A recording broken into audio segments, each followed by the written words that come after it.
Good morning, everyone. Welcome to the Tablelands Regional Council Ordinary Meeting for October. I'll remind everyone to turn their devices off or onto silent mode, please. Apologies or leaves of absence. No? Thank you. Could I ask everyone to be upstanding, please? I'd like to acknowledge the traditional custodians of the land on which we work and live and pay respect to elders past, present and emerging. While we're standing, we'll observe a minute's silence as a mark of respect for the members of our community who have recently passed. We wish their family and friends peace and comfort during this challenging time.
Thanks very much.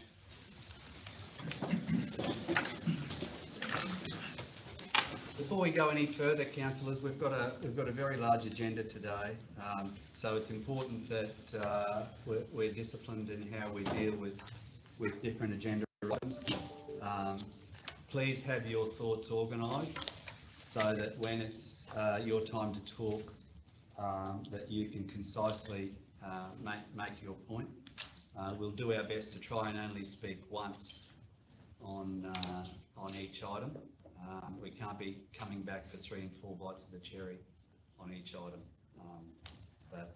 Yeah, so I ask you to discipline councillors. We'll go to item number 6, declaration of any material personal interest, conflicts of interest by councillors or senior council officers. Councillor Clifton. Thank you, Mr. Mayor. I have 2 conflicts of interest. Item 12.4 and 12.5, 2 planning matters which are the consultant planner in the case is RPS, and a relative of mine is the principal planner for that organisation, and I will be leaving the meeting. Fantastic. Thank you. We go Councillor Billney. Yeah, through the chair, item 12.6, which is the infrastructure charge deferral policy. I have a prescribed conflict of interest as a result of my relationship with Bronson Jussoom, whom currently has a development application being assessed and will potentially benefit from the decision of this policy. I therefore intend to leave the meeting whilst the matter is considered and voted upon. Thank you.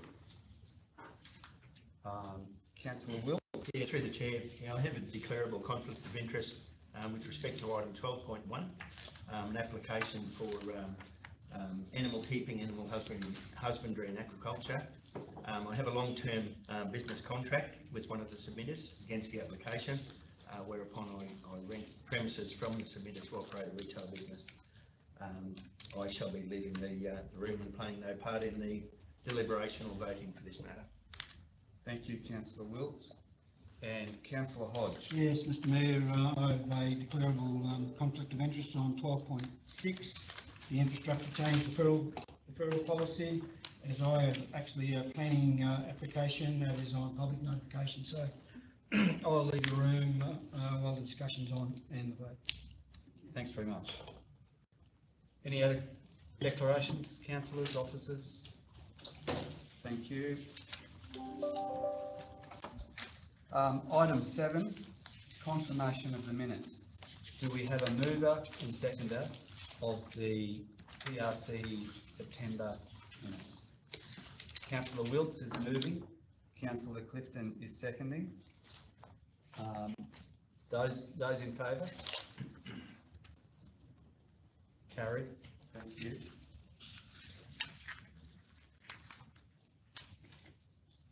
Item 8, matters arising from the minutes of that meeting. We have up on the screen there,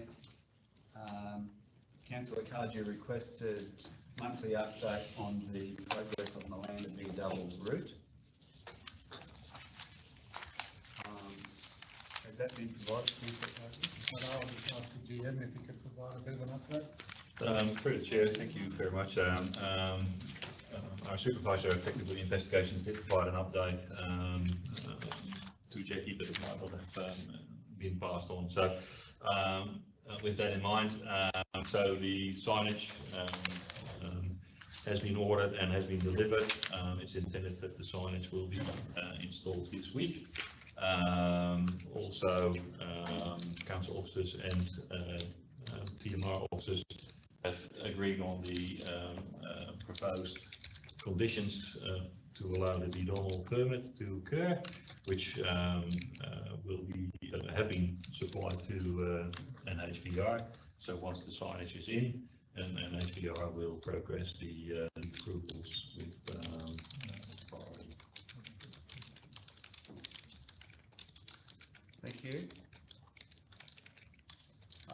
The second one that's up on the screen there, which I can't quite read, unfortunately. Can someone read that one? Thank you. This was the question from Councillor Hodge regards the breaking of term deposits and reinvesting. Councillor Hodge, have you had a response to that? I'm pretty sure that will be coming up in the finance report tonight. Okay. You happy with that? Yeah. Were there any other matters arising from those September minutes? Fantastic, thank you. Okay, item 9. Today we have 2 deputations. So we have Mr. Max Slade, who is here for item 16.3, which is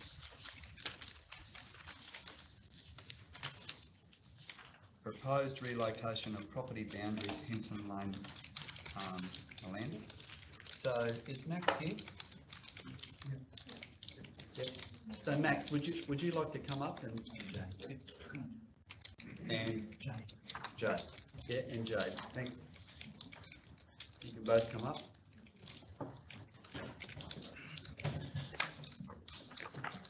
Okay, Max and Jay. Yeah, thanks very much for coming.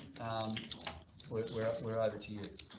Thank you for allowing the delegation. Could I ask if we are able to put global Imagery. up on the screen, please? It's absolutely beyond yours. Yeah. Do we? What are we looking Jackie, for? do Can we- you tell me the web address? Henson Lane, Malanda. No, no, but That thank you. particular one that's in the, You do mapping?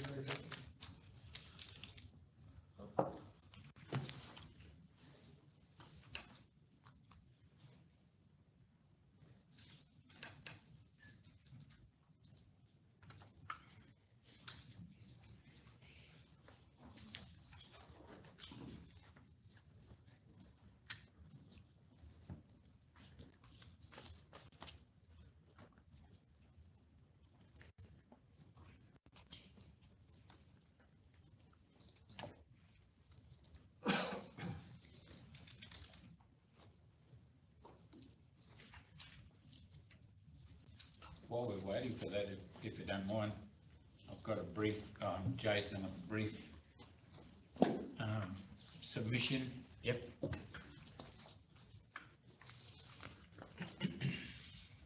And because we won't be available to talk on the actual report, Yep. And we don't know what we're actually talking against. Basically, Jay's put that together.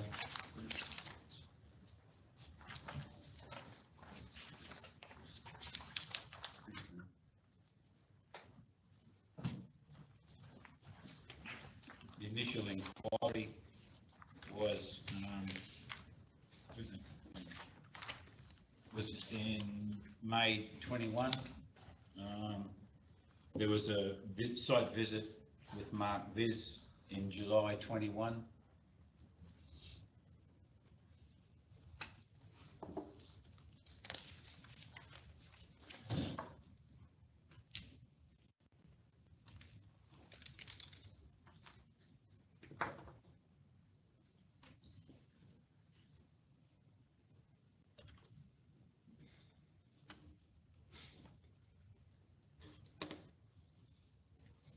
Is that good enough? Do you need more? Closer or? That's fine there. Yeah. So if I've got any questions, well, first question I direct is, if you look at the global imagery, is the road built on private property?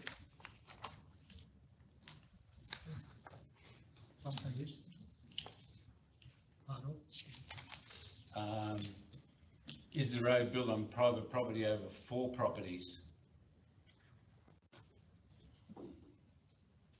And who built the road? So is the road built in the wrong place?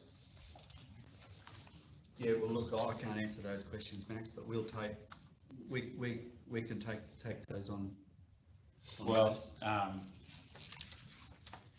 from that correspondence, or initial correspondence, the land was surveyed, and it is shown that the boundary is in basically as per that global TRC map, interactive mapping, and from that, as I say, in discussions with Jay and Stuart, and without knowing where council is headed on this, as we don't know what's in the report, it's a bit hard to put a submission. The officers, Mr. Quillam, and made a visit a couple of weeks ago, which is a long time since the visit by Mark Viz in July 21, and Jay and Stuart were offered a A4 piece of paper with a couple of options which were not accepted, and then a final option of what was probably going to be recommended, that the area be designated or created as a stormwater easement. Now, I don't know how we come up with that sort of solution. The road's built on private property. Jay and Stuart aren't able to build anything on there at the moment because of the traffic. The only option I see now is a relocation of the road. I find it. So that's probably the best scenario, Max, is that you give us what you think is an acceptable outcome or options. That's probably the best way to go, because it's not meant to be a backwards and forwards. It's meant to be just a presentation. So if you give us what are acceptable scenarios for your customers, for the clients, and then we'll take it from there. Well, as I say, you've got a road on private property. Yep. There's a liability issue there. Jay and Stuart have public liability insurance over that property. Council has public liability over that property. If a 5-year-old child loses his sight by way of an accident on that property, it's legally terminology is disputed liability. You have 2 insurance companies that aren't going to cover anybody. So that's the biggest problem at this stage. I see the only acceptable solution is to remove the road from private property.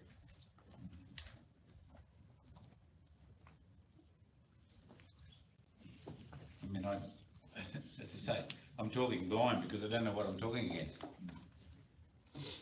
But I see there were some options that were put up, but I don't think in discussions and according to that draft submission that was given to Jane Stewart, I don't see that any of those options are viable, and certainly creating a stormwater easement doesn't eliminate the issue of disputed liability.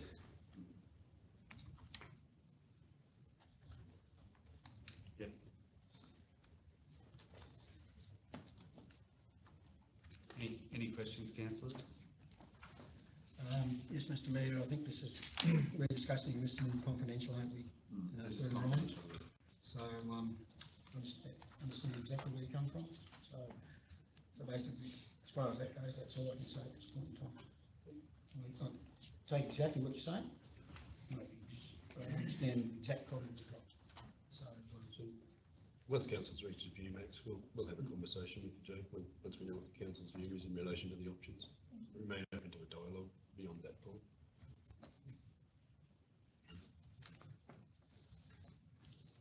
All right. Okay.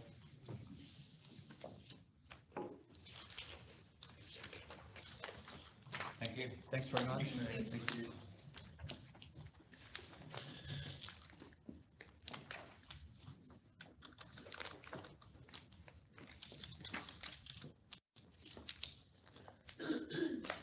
Now, is Mr. Paul Burnell here? Yeah, would you like to come up, Paul? So Paul Burnell will be talking to us about 13.7, a lumber heritage walk. Thanks, Paul. Just take a seat there and. All right, firstly, thank you for allowing me to talk to you today. My wife and I have only recently moved to the table, and we've been here about 2.5 years now. We're trying to retire, but we seem to be finding ourselves involved in quite a few projects, which happens when you try to retire. And we've got 2 border collies, and I just naturally like walking the dogs. And walking around the streets and paths and tracks and trails of Yungaburra, I came across some very old signs. And so I did a little bit of research. I started at the Catholic Church up near the roundabout, and noticed that a lot of the signs were in disrepair. Some were missing. I even found one that was run over by a slasher. I'm not saying it's a council slasher, but it was in a pretty damaged condition. So I decided to investigate this a bit further, and I noticed that not a lot of information was forthcoming. So there was a very sweet lady I was able to get in contact with, who some of you may know, Avril Douglas. She sent me a soft copy of a brochure. This brochure was done, I've just got a copy here. It was done 34 years ago. And the thing I noticed about it was that times have changed, life's moved on, and there was quite a few anomalies with it. So I decided to talk to quite a few people. This is no exaggeration, but there was over 30 parties, there were families, there were elderly people, residents, some people visiting. And what I discovered was 3 things. One is that the Indigenous people and culture had a massive history in the Yungaburra area. The second thing I noticed was that there was a lot of history, European history, and that's been pretty well documented. People at Itchem Historical Society were really helpful. And the third thing was just the pure natural beauty of flora and fauna in the Yungaburra area. So what I decided to do was, after consulting with Landcare, because Landcare are the guys in blue shirts that maintain Pigeon Creek paths, we came up with their blessing, came up with a possible plan to reinvent this bicentennial walk. You've got a hard copy of the map here. I'm not going to go through each of the points because you would have that in your pre-reading. But just a few things. If we go down Mulgrave Road as if we were going to the dump on the right hand side, there's beautiful trees and woodlands. That used to be sporting fields, and believe it or not, that used to be a 9-hole golf course. I've actually found the place where the near vicinity of the first tee was. So if we go down to where the entrance to Williams Park is and go across to the railway cutting, some of us would have walked that way. You walk down there during the Second World War, there was a lot of military training done, And according to one of my sources, that's where there was a rifle range set up to train some of our soldiers going to battle. If we go down to the end, there's a chain wire fence that blocks the railway cutting bridge. On the other side, which is slightly out of scope, there was a massive train derailment. A steam loco rolled over. There was massive injuries back in 1959 when it occurred, and one person actually lost their life. This history has remained buried, but we've been able to do some research. If we come back and go along that little track there that says Casuarina Walk, there's a walk that walks parallel to the road that's well trodden, well used. If we take the one that goes further inland, still on council land, there's a seat that I discovered. And I asked one of the Landcare guys, Wally Coots, who some of you may know, I said, what about that seat there? He said that was put there by David Leach. David Leach was a great environmentalist for our area and unfortunately passed away earlier this year, but his wife is a very sweet lady and she was able to just give this blessing or this project her thoughts too. If we come down to the Wallaby track, so this is now, I'm at point 12. At this conjuncture here, it's possible to walk down to Lake Chinaroo. You can see there that at point 13, it diverts to the old railway track. There is a current train of thought from 12 to 13 where the original railway track used to run. It's all covered in bushland. There's a dividing barbed wire fence there at the moment. There's consideration, just discussing with the Rankin family, as to whether or not it's their land and whether or not we'd be able to put a track through there, but that's probably something for the future. So who will use this track if it's approved? Certainly local residents like myself and many others. When I go down to Williams Park and with my dogs and that, I do see backpackers, I see visitors, I see people with cameras taking photos of flowers, I see people with binoculars looking for the tree kangaroos and so on. Visitors, family. There was in times past, I believe, a small group of family bike riders organised by some local residents to be able to do the bike track. And of course, there could be the possibility of future groups. If I was to sit in your chair, there'd be two main questions going through my mind.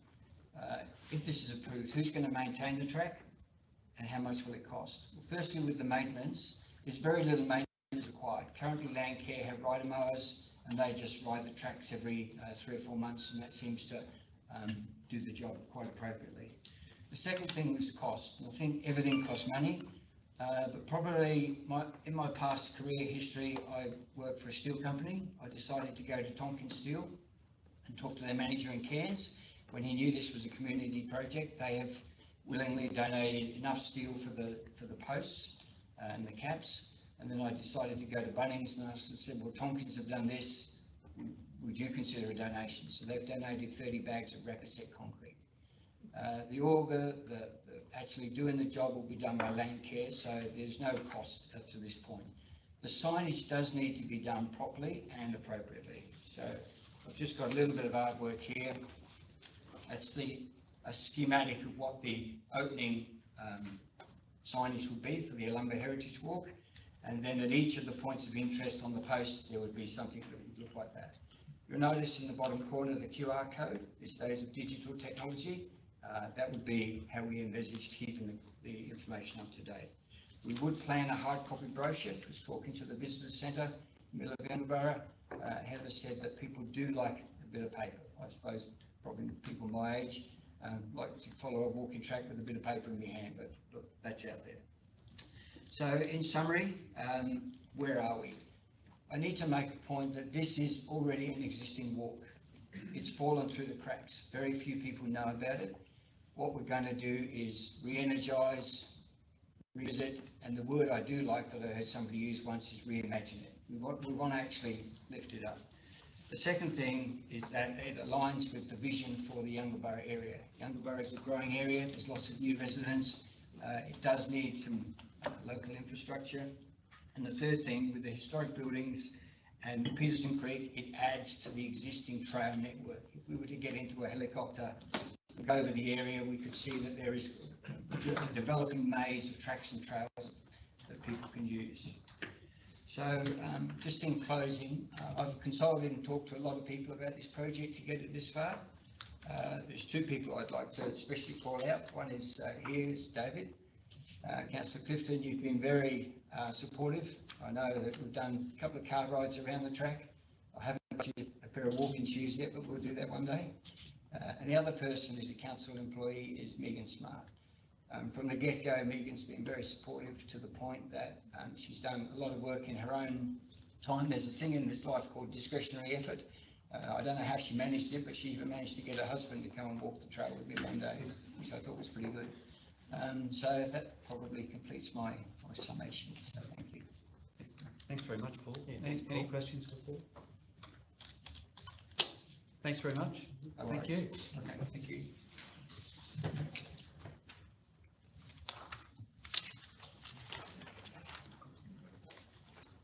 We'll move on to item 11.1, advanced CANS membership.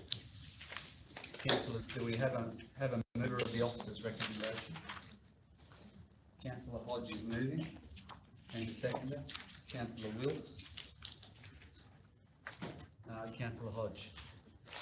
No, I'm fine with it. I think it's very important that we do stay in touch with our neighbours, and we know we do a lot of work with companies who know this, so I'm happy to support it. Councillor Wilts. But I think we could get ourselves to Canberra once for that sort of subscription and an effective lobby group, Mr. Mayor. Fully support the recommendation. Councillors, any other commentary on this one? Those in favour? Carried. Thank you. We'll go on to item 12.1, L. Terzi and J. Hodges, animal keeping, animal husbandry and agriculture, lot 51, 26 to 28 Mountain View Drive, Atherton. Through the chair, I'll be leaving the meeting. Yes, thanks, Councillor Wills.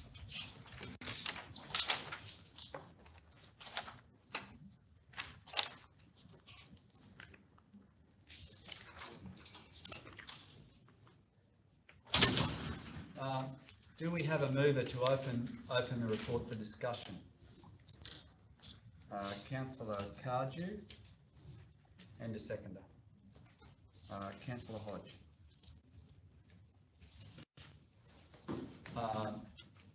Those in favour of opening for discussion? Carried. Councillor Cardew. Yeah, thanks, Mayor. In regards to this one here, I'm proposing an alternative motion. If it can be put up on the screen. The alternative motion is to refuse the application in full. Reasons being that it's totally inconsistent with Council's planning scheme. The officer's recommendation, as it is in the report, has already removed the housing of dogs component. However, it's left the animal husbandry and aquaculture in there as well. Now, according to my information, and please correct me if I'm wrong, the minimum lot size for both these uses is 2 hectares. The size of the existing lot at the moment is 400 square metres, which is 1 acre. 4,000 square metres, which is an acre. So it's by no means even close to complying with Council's planning scheme. It's a densely populated residential area, and as much as I support the applicant putting up this submission for Council's consideration, I do think it's probably a warranted commercial use. I think it's warranted within our area, but I don't think this is the right location for it. So I'd move that the I'd like to move the amended solution, amended recommendation. Just before we do that, councillors, we've opened the report for discussion. Councillor Cardew's flagging, he has an alternative resolution there. Would anyone else like to talk to the report generally? Councillor Hodge. Yes, just very quickly, thanks very much, Mr Mayor. As you can see, I think up on the screen are the reasons for the refusal. It's up there. There's a fair few of them, but one of the most important one is PO4 and AO4. PO4 says rural activities are, I'm coming to what Councillor Cardew says, rural activities are of a limited scale commensurate with the character and amenity of the area and must not impact on residential amenity and the health and the safety of residents. That's the performance outcome. So the acceptable outcome is the rural activities only occur where the site is greater than 2 hectares and where there is no application of chemical pesticides or herbicides except by hand or hand-powered spray. So that's just backing up what Councillor Cardew said.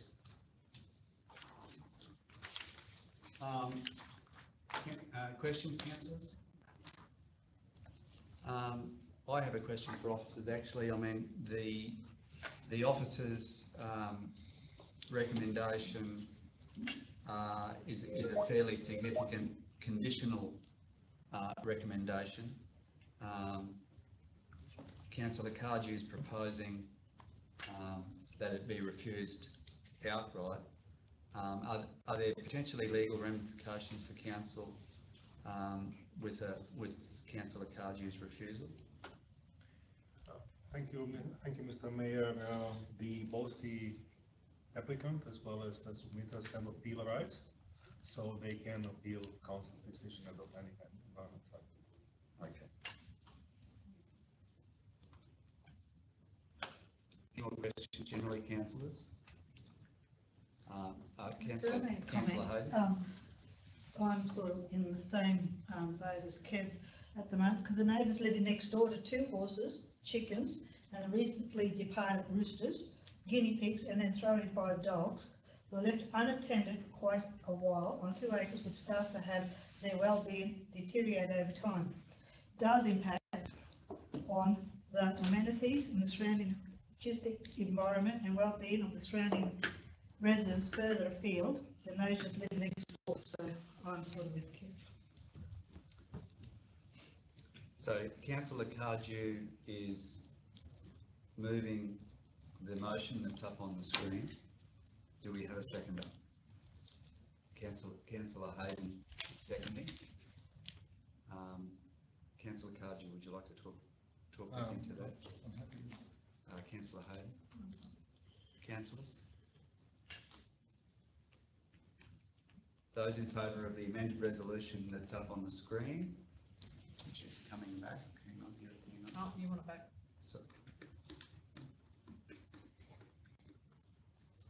Sorry, Jackie. It's a long one. They're all the benchmarks. You were just ahead of us. All right. So those in favour of Councillor Cardew's motion that's up on the screen. Thank you. That's carried. Thank you. Thank you, everyone. Could someone, Dan, could you get Councillor Wilkes?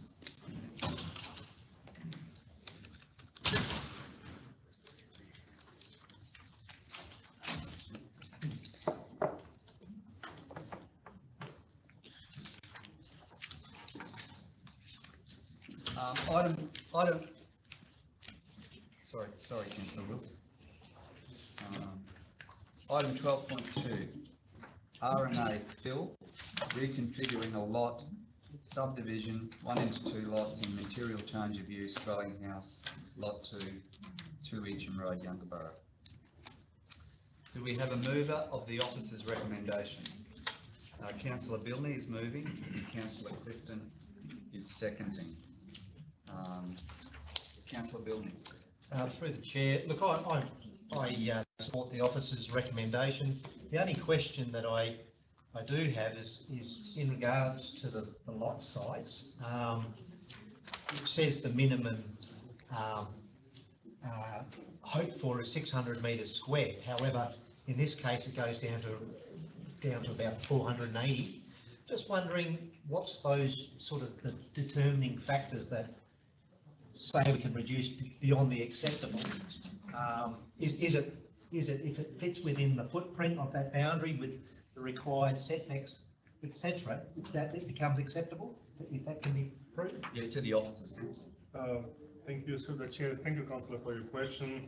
Indeed, there is a small reduction from the 600 square meters. We're talking about 492 meters, and that would be in conflict with the acceptable outcome one of the reconfiguring the lot code. So we went to the performance outcome, which quite logically talks about demonstrating that the lots are of a sufficient area and dimension to be consistent with the existing or desired amenity of the zone, accommodate the intended land use, protect environmental features, and take account of site constraints.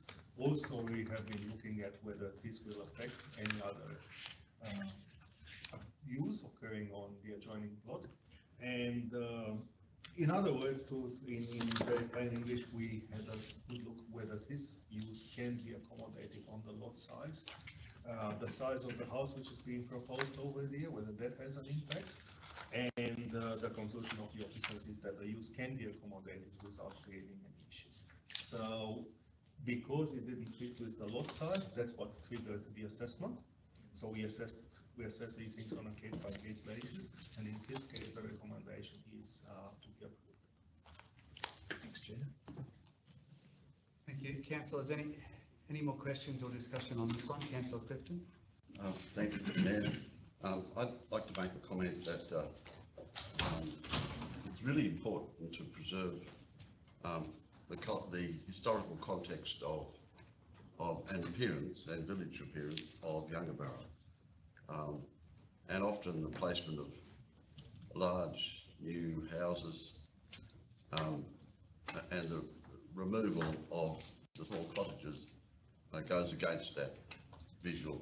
In this case, the preservation of the cottage, albeit to a smaller block, preserves the cultural aspect and the amenity of the zone, and I support it quite strongly. Thank you. Councillors, more discussion on this one? Okay, we have a mover and a seconder of the officer's recommendation. Those in favour? Carried, thank you. We'll move on to 12.3.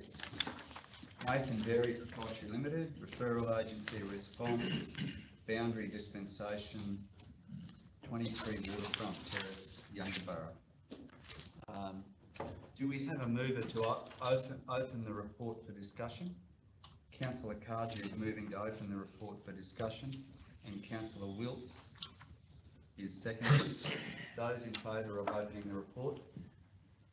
Carried, thank you. Councillor Cardew. Yeah, thanks, man. Again, I have a alternate motion which is up on the board. This motion also asking council to refuse this application in full, and for the following reasons: that they're asking for 3 lots of boundary setback dispensation, as you can see there.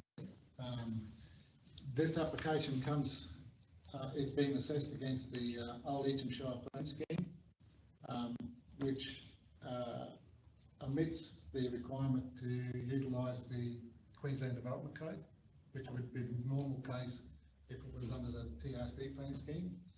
The Queensland Development Code potentially is there to determine setbacks on Class 1A dwellings and Class 10A buildings, sheds and the like.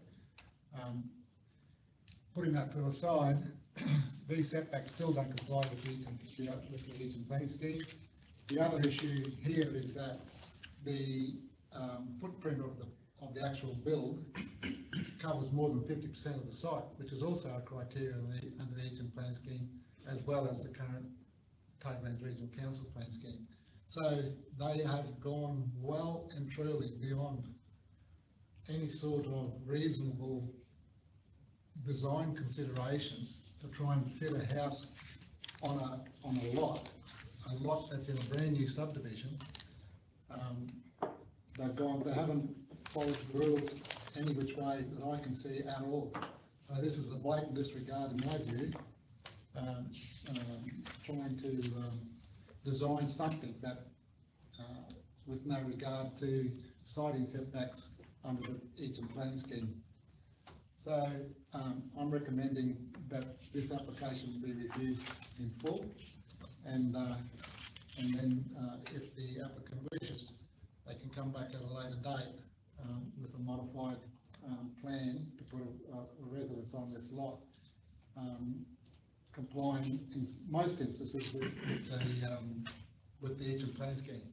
I mean, in my previous life, I dealt with a lot of these issues with siting setbacks, dispensations and the like.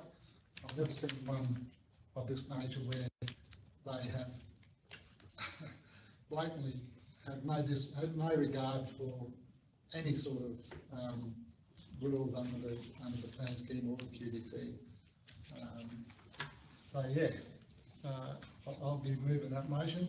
The other thing I just want to touch on, if we were to approve this on a brand new subdivision, even though the subdivision's been in place for a little while, if we approve this like this here, it would set a precedent for future development on these lots, and you'd end up with buildings built next to one another with zero setbacks and the like. So not a good outlook, I believe.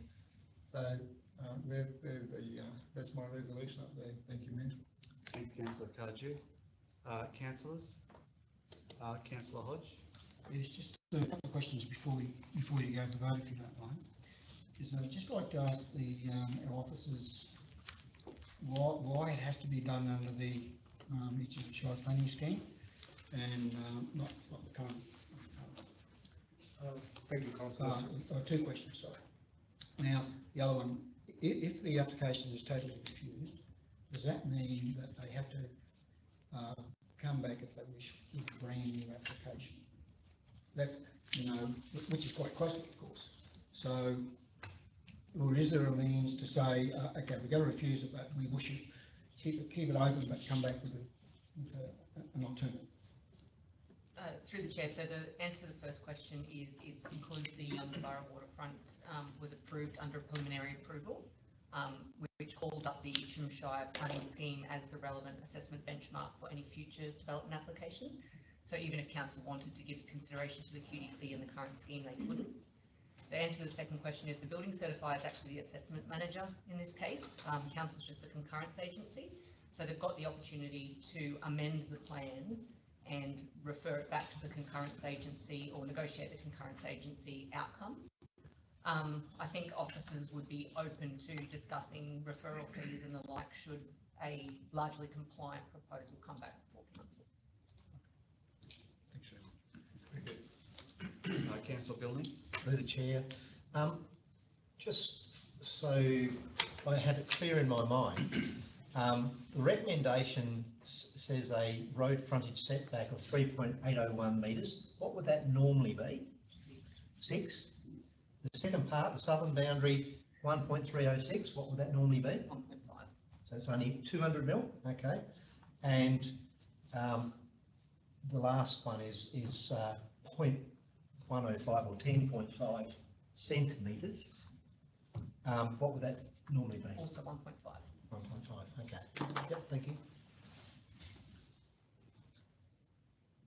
Councillor Pepton? I'd be happy to second councillor Cardew's motion when it's time, Mr Mayor. Yep. Any more discussion on this one, councillors? Councillor Cardew, would you like to move that motion? I'll move that motion as it is on the board. Yep. All right. Councillor Cardew is moving the motion. Councillor Clifton is seconding the motion. Councillor Cardew, would you like to talk to that again? No. Okay. Those in favour of Councillor Cardew's alternate motion? Carried. Councillor Billney, would you like yours recorded? No, that's fine. Thank you.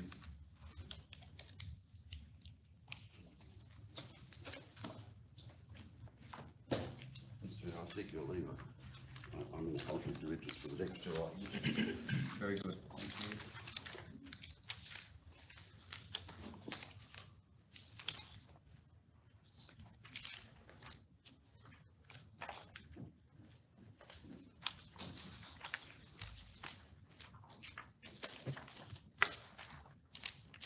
Item 12.4, G Bailey and L Godfrey, material change of use, transport depot, 15 to 33 Godfrey Road, Curoi.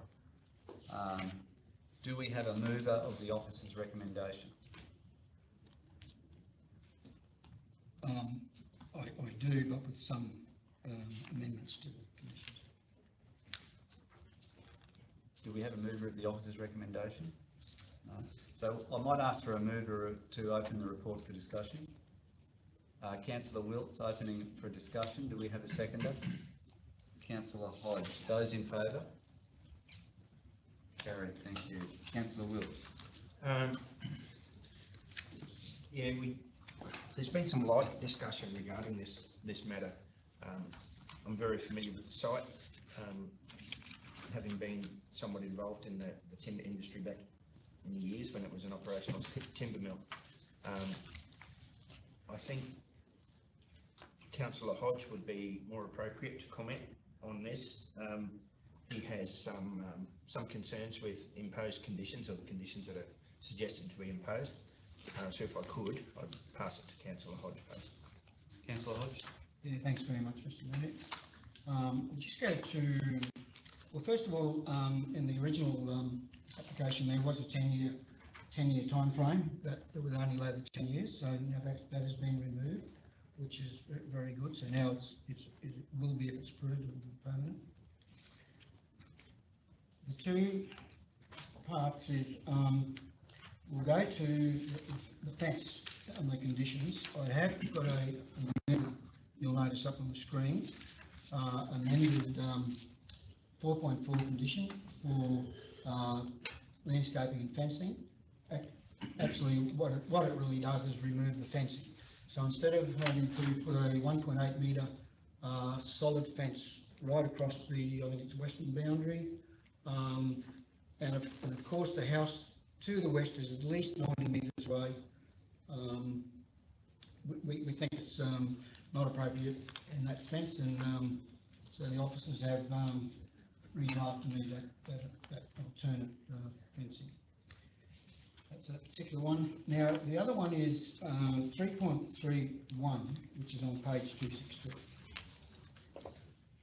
What it says is no additional permanent industrial buildings or structures will be permitted. So even though now we have a permanent approval, under that condition, they're not allowed to add or whatever to the industrial buildings or any structure. Now, I can understand that point when it was like I had a 10-year time frame, and I can understand the officer's recommendation for that. Seeing it, even if we remove it, and I'll go to the officers here if you don't mind, Mr. Mayor, is that if we remove it and they do want to do any additions to the buildings, they would still have to come back to council for approval. So that's just the one question I'd like to ask you. Through the chair, that's correct. They don't need a new application, but they can do it by way of a minor change, or depending on the scale of the building, or a change other to this existing approval for a transport depot. Okay. So what I'd like to do is, if we haven't got the appetite to remove that, I'd like to ask what the council's opinions are on that, whether the appetite is to remove the condition, and that means it can be removed, or we just note an advice on the application that the applicant has concerns about that particular condition now, seeing that the 10-year time frame is removed. So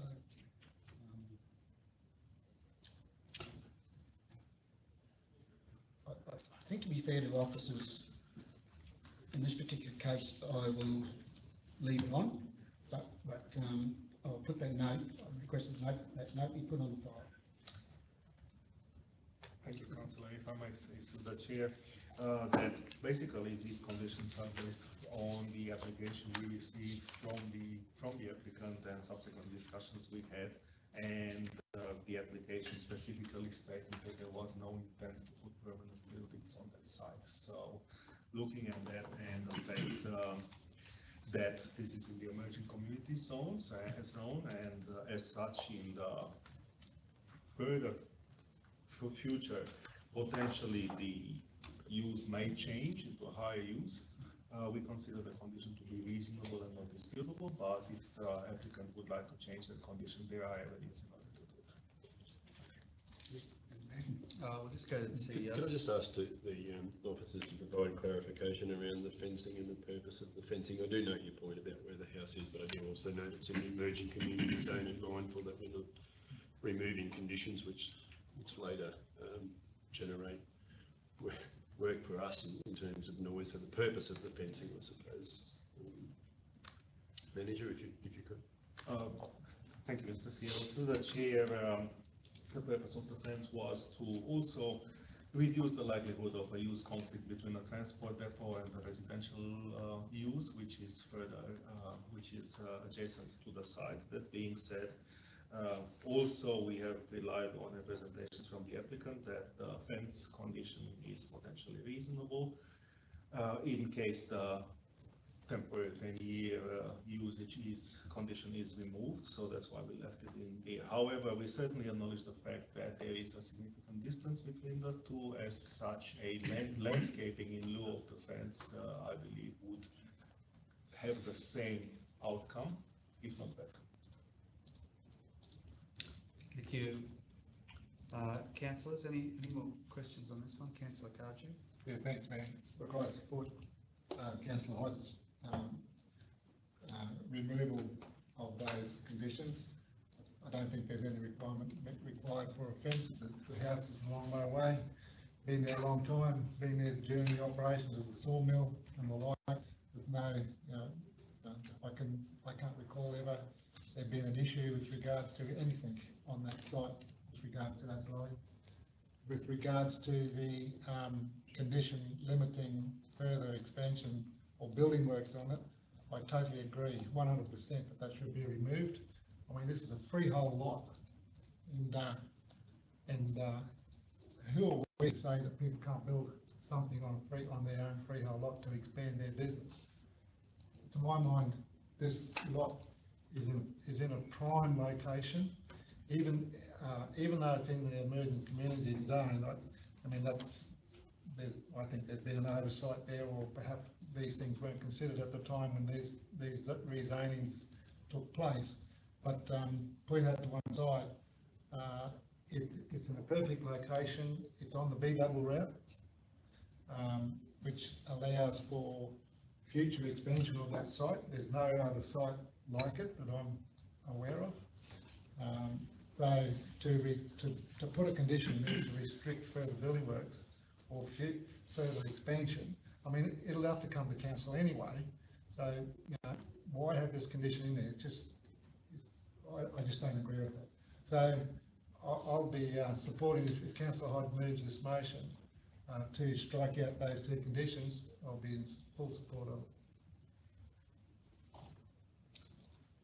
it. Yeah, just finally, I think, and we've had a good discussion on this with the plans, and the emerging communities basically was for residential uses and non-residential uses, and I think everyone realises now that it's a contaminated site. To the west, there's only a small fraction of that lot in the emerging communities. The rest is in the rural. I probably think it may be a good idea. It's just a thought now that we have a good look at this and whether it needs to be changed going forward with an amendment to the plan. So, and I appreciate the officers' time as well, because they do well.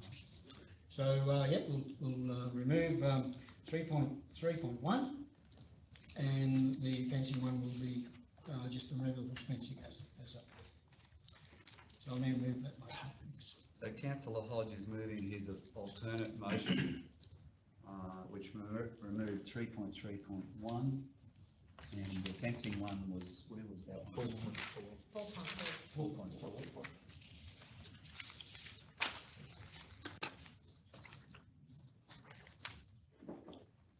But it does include some Landscape. landscape, Oh, yes. a hedge, so a hedge type thing. Absolutely, yeah.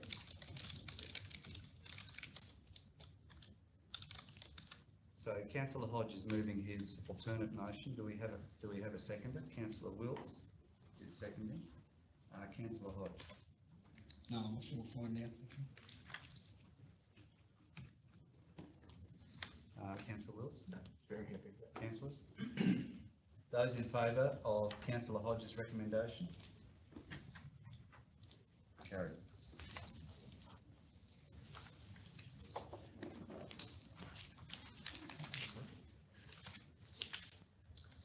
Okay, we'll move to 12.5, and councillor Clifton still needs to remain out for that one as well. State of Queensland Department of Education, material change of use, outdoor sport and recreation, 30 to 90 Morns Road, Atherton. Do we have a mover of the officer's recommendation? Councillor Wills? And a seconder? Councillor Hayden? Councillor Wills? No, I'm, excuse me, very much in favour of this, to have a upgrade to our sporting facilities in our shire at no cost to us. I think is a great addition. And from a disaster management viewpoint as well, in the event of a major incident, I'm sure that we'd be able to use the facility for storage of plant equipment, or if necessary, people. So, no, I'm all for it. Thank you, Councillor Wills. Councillors? Yes. Yep. Yes, I need some clarification, please. No officers, please. Okay. Now, if we go to the noise 4.8, there has been an amendment, I believe, to the original document that come out to us. You'll see it up on there. You'll notice that the D part has been removed, and the ruling that is in yellow, shaded yellow, that is the new, that is the actual condition. So we're happy with the stormwater drainage. Now, just down here. One thing we have to do with the lighting, I'd just like to get it quite clear from our officers what the lighting means. It doesn't mean that we're going to light up the car park as such. It is meant that there should be lighting from the western side of the building to put lighting back towards the car park. Yeah. Okay. So that is correct. It refers to a safe lighting environment to be provided. It doesn't specify the solution to be used. No, just safe lighting. Okay, and that's up to determination. Now on page 353, where you see a plan, I just want to make sure we have this clear. That in the plan of the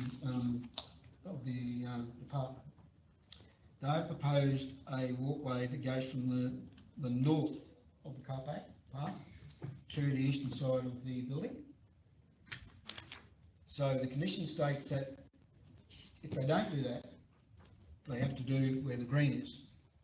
That's correct. So, but what they're saying is that they're going to put up to from the north to the western boundary, the eastern boundary. So if that's the case, that's understood. So other than that, I think everyone's pretty happy with that. If there is any other little amendments, I'm quite sure they can come back with a negotiated decision notice and go from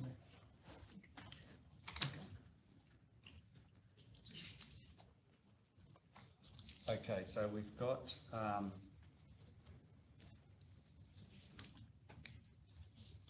we've actually got some amendments to the officer's recommendation. Is that right? Or were the amendments already done? Amendments already done. The amendments were done They before were the meeting? corrections. Before the meeting? Yes. Okay, It's okay. corrections to the. So councillor Hodge has moved basically what we're looking at. Yes. Is what's been moved, yep. All right. Councillors, any further discussion on this one? So we have councillor Wills moving and councillor Hayden seconding. Those in favour? Carried.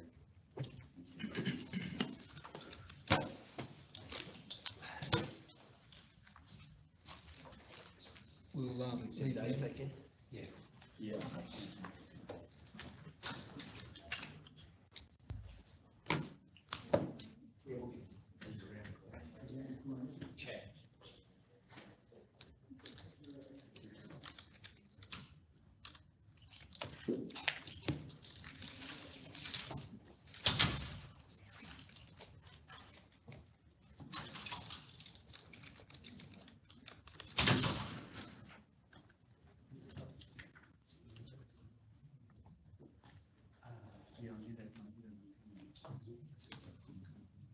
Um, 12.6, we have councillor Bilney and councillor Hodge have left the room on this one.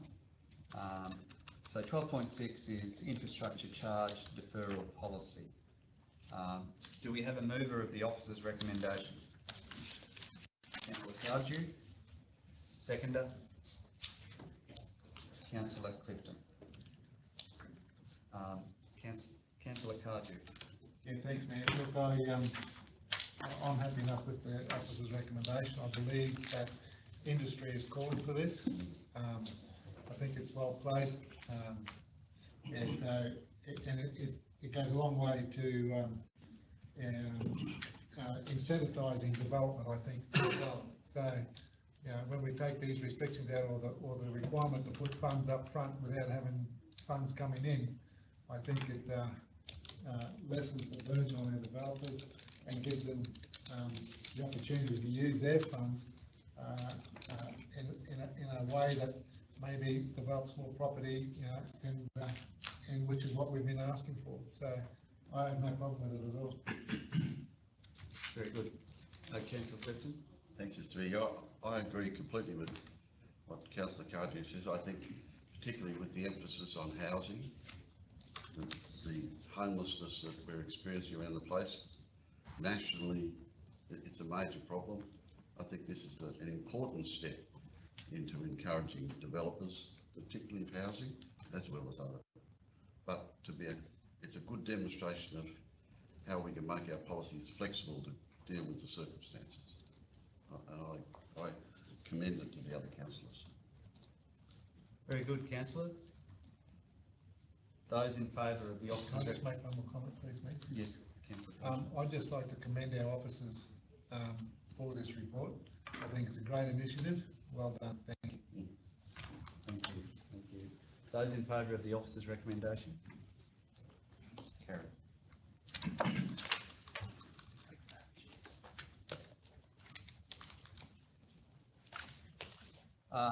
Item 12, oh yeah, we'll get Dan, if you can send Councillor Bilney and Councillor Hodge in, please.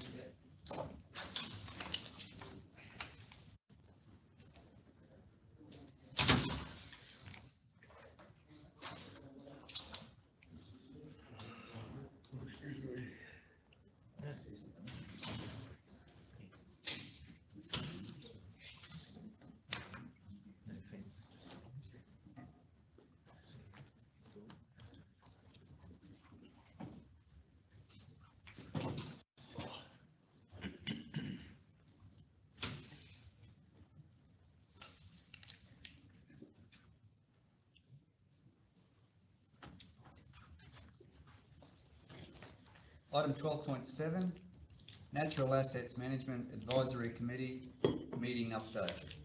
Do we have a mover of the officer's recommendation? Councillor Bilney. Seconder, Councillor Wills. Councillor Bilney. Through the chair, it's just an update from the most recent NAMIT committee meeting. We haven't had one for approximately 6 months or so it's good to get that committee going, and it's just advising what was discussed at that meeting. Thanks, Councillor Billing. Councillors? Those in favour of the officer's recommendation? Carried, thank you. Item 12.8, Tablelands Pest Management Advisory Committee meeting update. Do we have a mover of the officer's recommendation? Councillor Bilney, seconded. Councillor Hayden. Councillor Bilney. Through the chair again, this is just another report back to council on the contents of the meeting, the last meeting for the Pest Management Advisory Committee. Thanks, Councillor Bilney. Anyone else like to talk to this one? Those in favour of the officer's recommendation? Thank you. Thank you.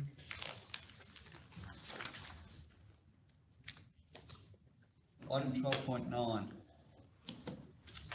TRC supply and delivery of base material for 2022-2023 resheet program.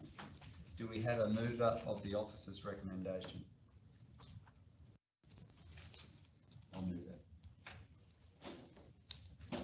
Do we have a seconder? Councillor Hayden? Yep. I have nothing to say to this one, councillors. Anyone else like to talk to this one? Those in favour of the officer's recommendation? Carried. Thank you. 12.10, 2022-07 commercial vehicles. Do we have a mover of the officer's recommendation?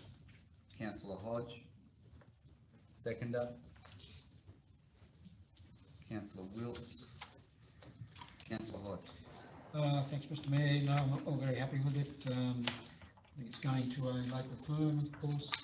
And of course, what it does, we turn over our vehicles to make sure that they're always in good conditions and it's cost effective. So happy to move it. Councillors, any more commentary on this one? Those in favour of the officer's recommendation? Carried, thank you. 12.11, disposal of playgrounds. Do we have a mover of the officer's recommendation? Councillor Cardew and seconded Councillor Wills. Councillor Cardew. Thanks, Mayor. Look, I support the officer's recommendation. I think we do need to look at our playgrounds. We've got a lot of them. A lot of them are very close together. And a lot of the older ones that have aging equipment is past its use by date. And it's a good opportunity to go through them and clean up the ones that aren't utilised and remove all the equipment that could be in an unsafe condition or the like. Like I said, there's a lot of playgrounds around, and I've looked at all these, and there's playgrounds very close to the proximity of these here. So I have no problem in supporting the officer's recommendation. Thanks, Councillor Cardew. Anyone else like to talk to this one? Councillor Bilney. Yeah, through the chair. Look, just in addition to what Kev said, I agree with the fact that we've particularly instated brand new parks at both Malanda and Tolga with the intent of removing the old stuff. So, you know, if I was a little 5-year-old, I'd be wide-eyed at looking at the new stuff and wouldn't be keen to go on the old stuff. So I support the recommendation. Thank you. Councillors, those in favour of the officer's recommendation? Carried.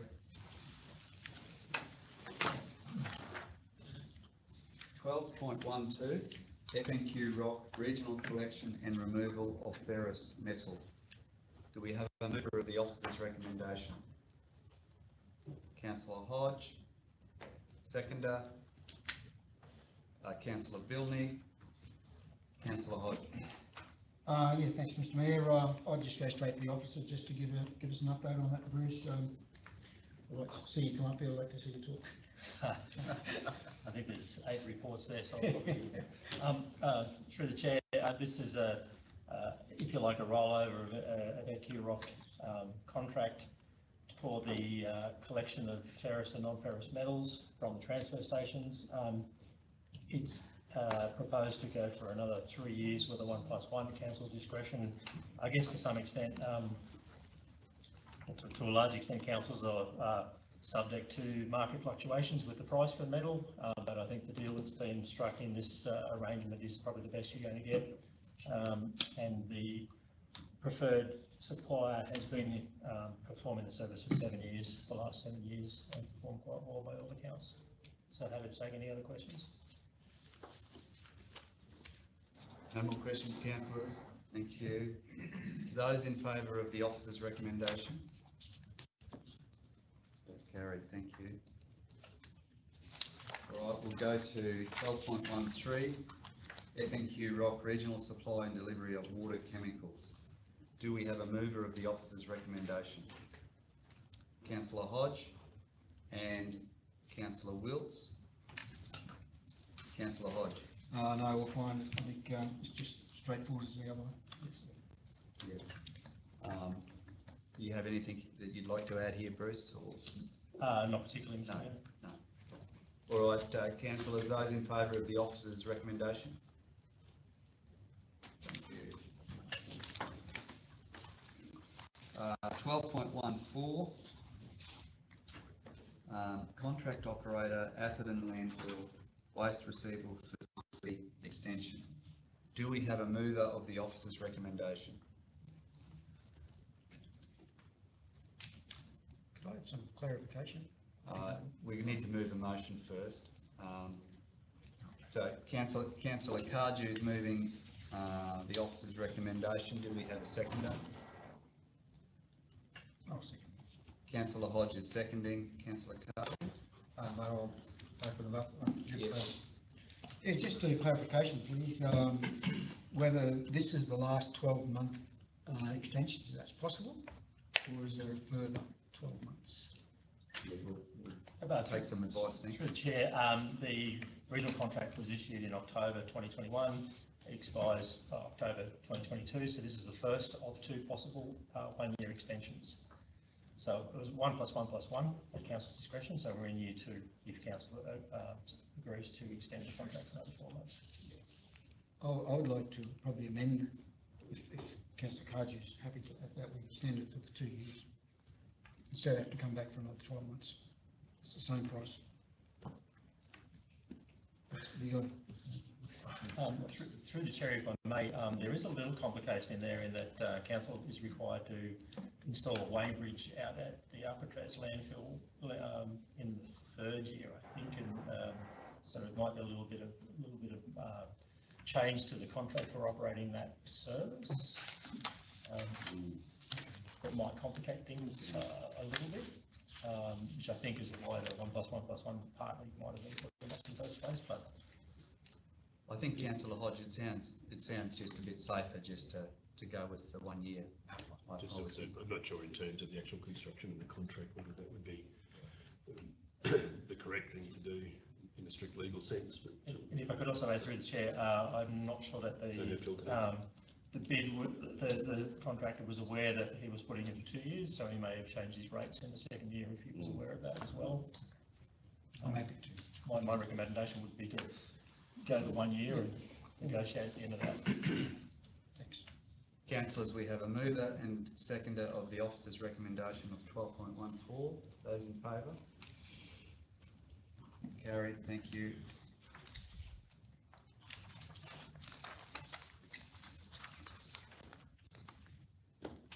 (12.15) TRC Water Demand Management Strategy. Do we have a mover of the officer's recommendation?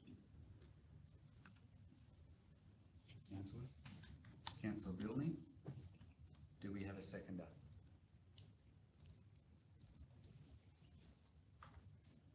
councillors? Can we go into discussion now? No, we can't yet. Okay. We need a seconder. We've got a mover. I'll second it.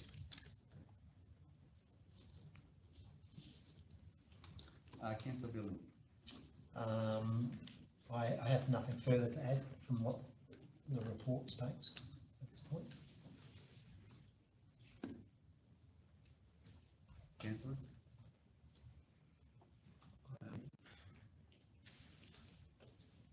Councillor Clifton? I note that the report, I note the report says, and we did consider the water supply strategy in 2021. And here we are, we invited consultants in 2022, which is, I think, a figure of something like 16, I did count it up late at night, but I lost track of myself, and one count was 19 months and the other one was 16 months, but a significant gap between our decision and this, when it was advertised. I know that some things take a long time. I'm not critical about the time frame, but I really need to be convinced that given the current set of economic standards we face, the situation we face, and even though we do have a budget provision substantially for it, that we would want to spend $270,000 on basically on this kind of program at this time.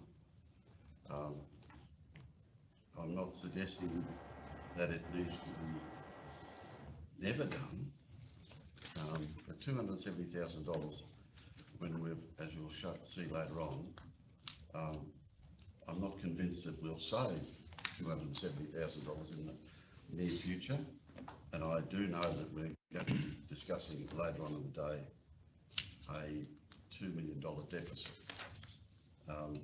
So I would speak against this and seek to consider to delay it for another period of time, but I'd like to receive advice from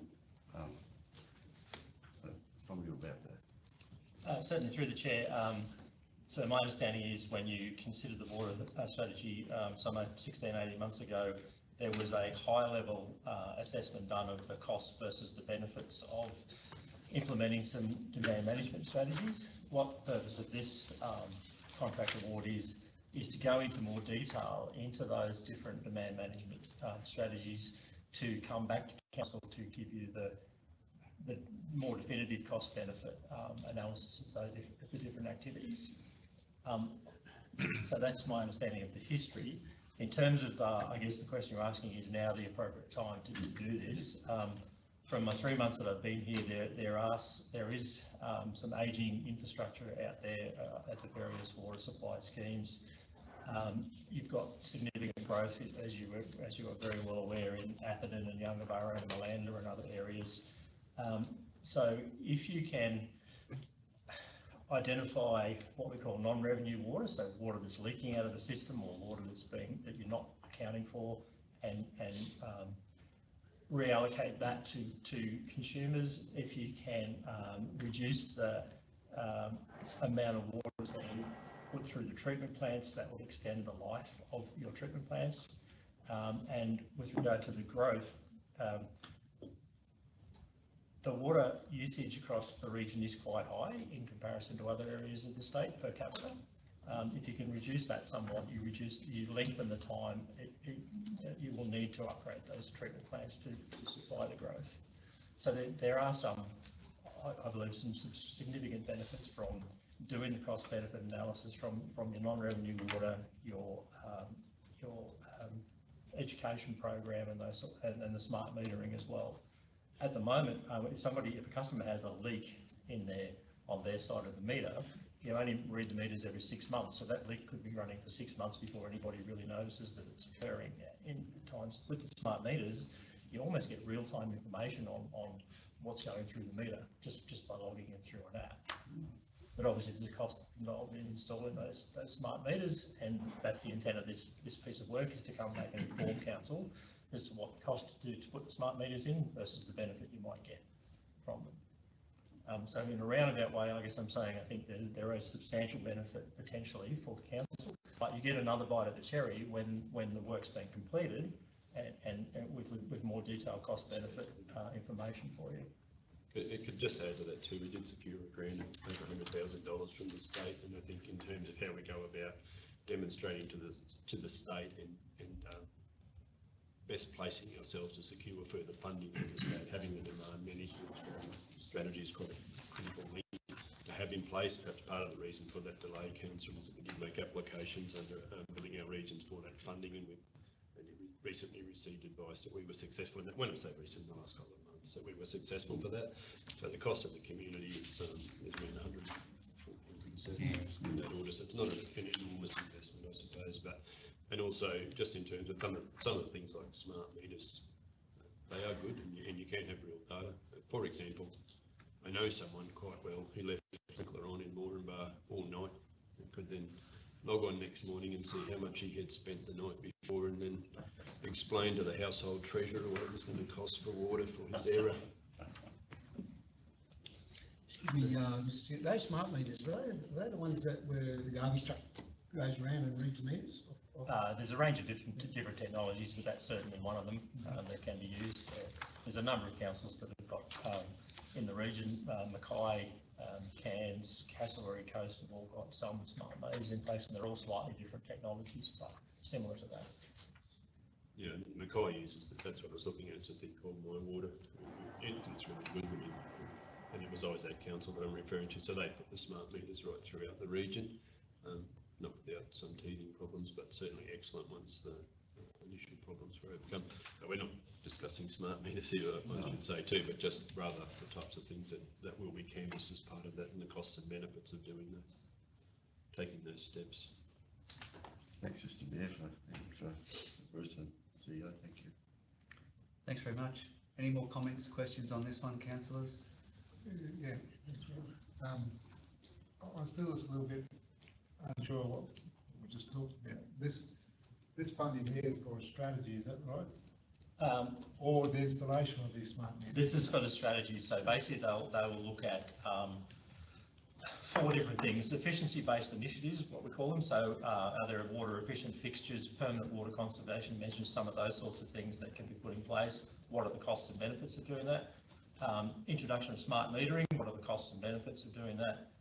System leakage reduction, so I talked about the water that you actually is leaking out of the system or is not currently metered. There's probably about 20-25% of what you produce you actually don't know where it goes. So if you can claw back 10% of that or 15% of that, then that's water you can now provide to the customers. You don't have to upgrade your treatment processes and your pumps and things to supply that. Bruce, can you just tell me how developing the strategy, how's that going to find those things? The strategy identifies the activities that you undertake to reduce your leakage and identify the non-revenue water. They're fairly standard. They're fairly standard practices in the industry, but you've also got 14 or 15. I always get the number wrong. 14 or 15 systems across the local government area, and some of them it's probably not worth looking at. You know, whereas Atherton and the largest towns it's probably worth looking at, and some of the others it won't be worth the expense of going and find some of those leaks for the amount of water you might save, if that makes sense. The other element is the education campaign component and developing up something that's suited to the residents across the Tablelands Regional Council area versus some off-the-shelf package that comes out of, say, or some other place. Look, I just asked Gary, you said we had some funding for this. So if we've already got this funding coming in, and with the knowledge of with our local knowledge of our systems, which I think is pretty good, you know, like the boys are out there all the time, would it be more prudent to use that funding that we've got from the state to go out and look at where we've got these issues, use that money, as opposed to putting more money in and developing a strategy which is probably going to tell us what we already know? Well, the funding for the state is for the strategy. That's just a short answer to that, so we can't just devote that to whatever we see fit. Yeah, I understand that. So using that state money for the strategy and do it ourselves, as opposed to putting more ratepayer funds into this and get an external consultant to do the work, is it more prudent to use the funding from the state, even if you have to employ somebody within our own organisation or whatever, and use the funding that we already got to arrive at the same thing without having to add more on a strategy to get their strategy? That's what I'm asking. So if I may, through the chair, so the funding is maximum 50% of the total cost. So we would always have to contribute. If we would reduce the money that we would spend on the development of the strategy or whatever activity we would do, the funding would drop equally because it is a maximum 50% on the program. I support Bruce. It's more than just understanding your current network, and I would actually contest that. And considering our history and that we've come from 3 different shires, there is quite a high level of unknown about our infrastructure and our understanding of where water goes, and that was demonstrated not too long ago when we had we lost water out of our reservoir in Atherton, and we spent several days actually trying to establish where that water went and how it disappeared. And it turned out it disappeared within our own system, between the high level and the low level system, but we had no idea, and that's just because of the way our infrastructure has been constructed over the last multiple decennia. But it's more than just understanding and finding developing strategies for understanding our infrastructure. It's also about what is the right approach to limit your water consumption and therefore offset significant infrastructure investments that we have to do. I also point out that the water strategy identified that we've got a very high level of unreliable water supply sources. So, for example, our Atherton water supply source is currently fully reliant on bore water. And if we get into a drought period and the state reduces our allocation by 75%, we would have to go back to our surface water sources and put everybody on a bore water notice, or we would have to have significant restrictions in place. We currently also do not have a restrictions policy because we don't know what an appropriate restrictions policy is, because we don't understand how it all fits in together. And the water strategy is also going to help us to actually come up with a meaningful restrictions policy that is applicable across all 14 schemes across the Shire. I believe it's a really important exercise to do, and will set us up for the future. If I could, through the chair, just really quickly, Councillor Cardew, the existing work that the teams are doing now, identifying leaks and finding problems, will not stop while this engagement's going on if council supports it. So the team's still going to be out there doing all the things they're doing now. This is just going to add a lot of value, I think, to direct them to where the best bang for the buck will be. Can I just ask one more question? The funding that we're getting from the state government is $102,000. We've already got a budget allocation of 100, so we're 41,000 short of this quote that we've got to find more money for. So, how long have we got to use the funding allocation from the state? Can we defer this for 12 months? The funding agreement goes over 22, 23, 23, 24 years. And we could defer this till next financial year? My understanding that it was always the intent to deliver this program over the 2 financial years. If you're wishing to defer the commencement of the project, we'd have to go back and talk to the funding body and see if they're amenable to that. We would need to go back to the market again in 12 months' time to re-tender as well, because these tenders probably won't still be valid.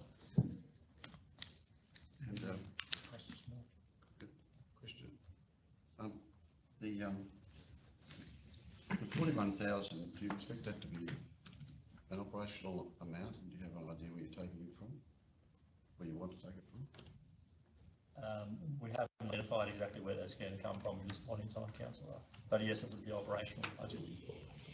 the report wouldn't, for example, have a capital component, an asset? Not for a demand management strategy. Okay, No. thank you. Councillors, I think we've discussed this one enough. I think I'll put it to the vote. Mover and a seconder for the officer's recommendation. Those in favour? Carried. Thank you. Yeah. So we might break for morning tea, everyone. We'll take 10 minutes, huh? We'll come back to 2022. Thank you. Stingy with your breaks, Mr.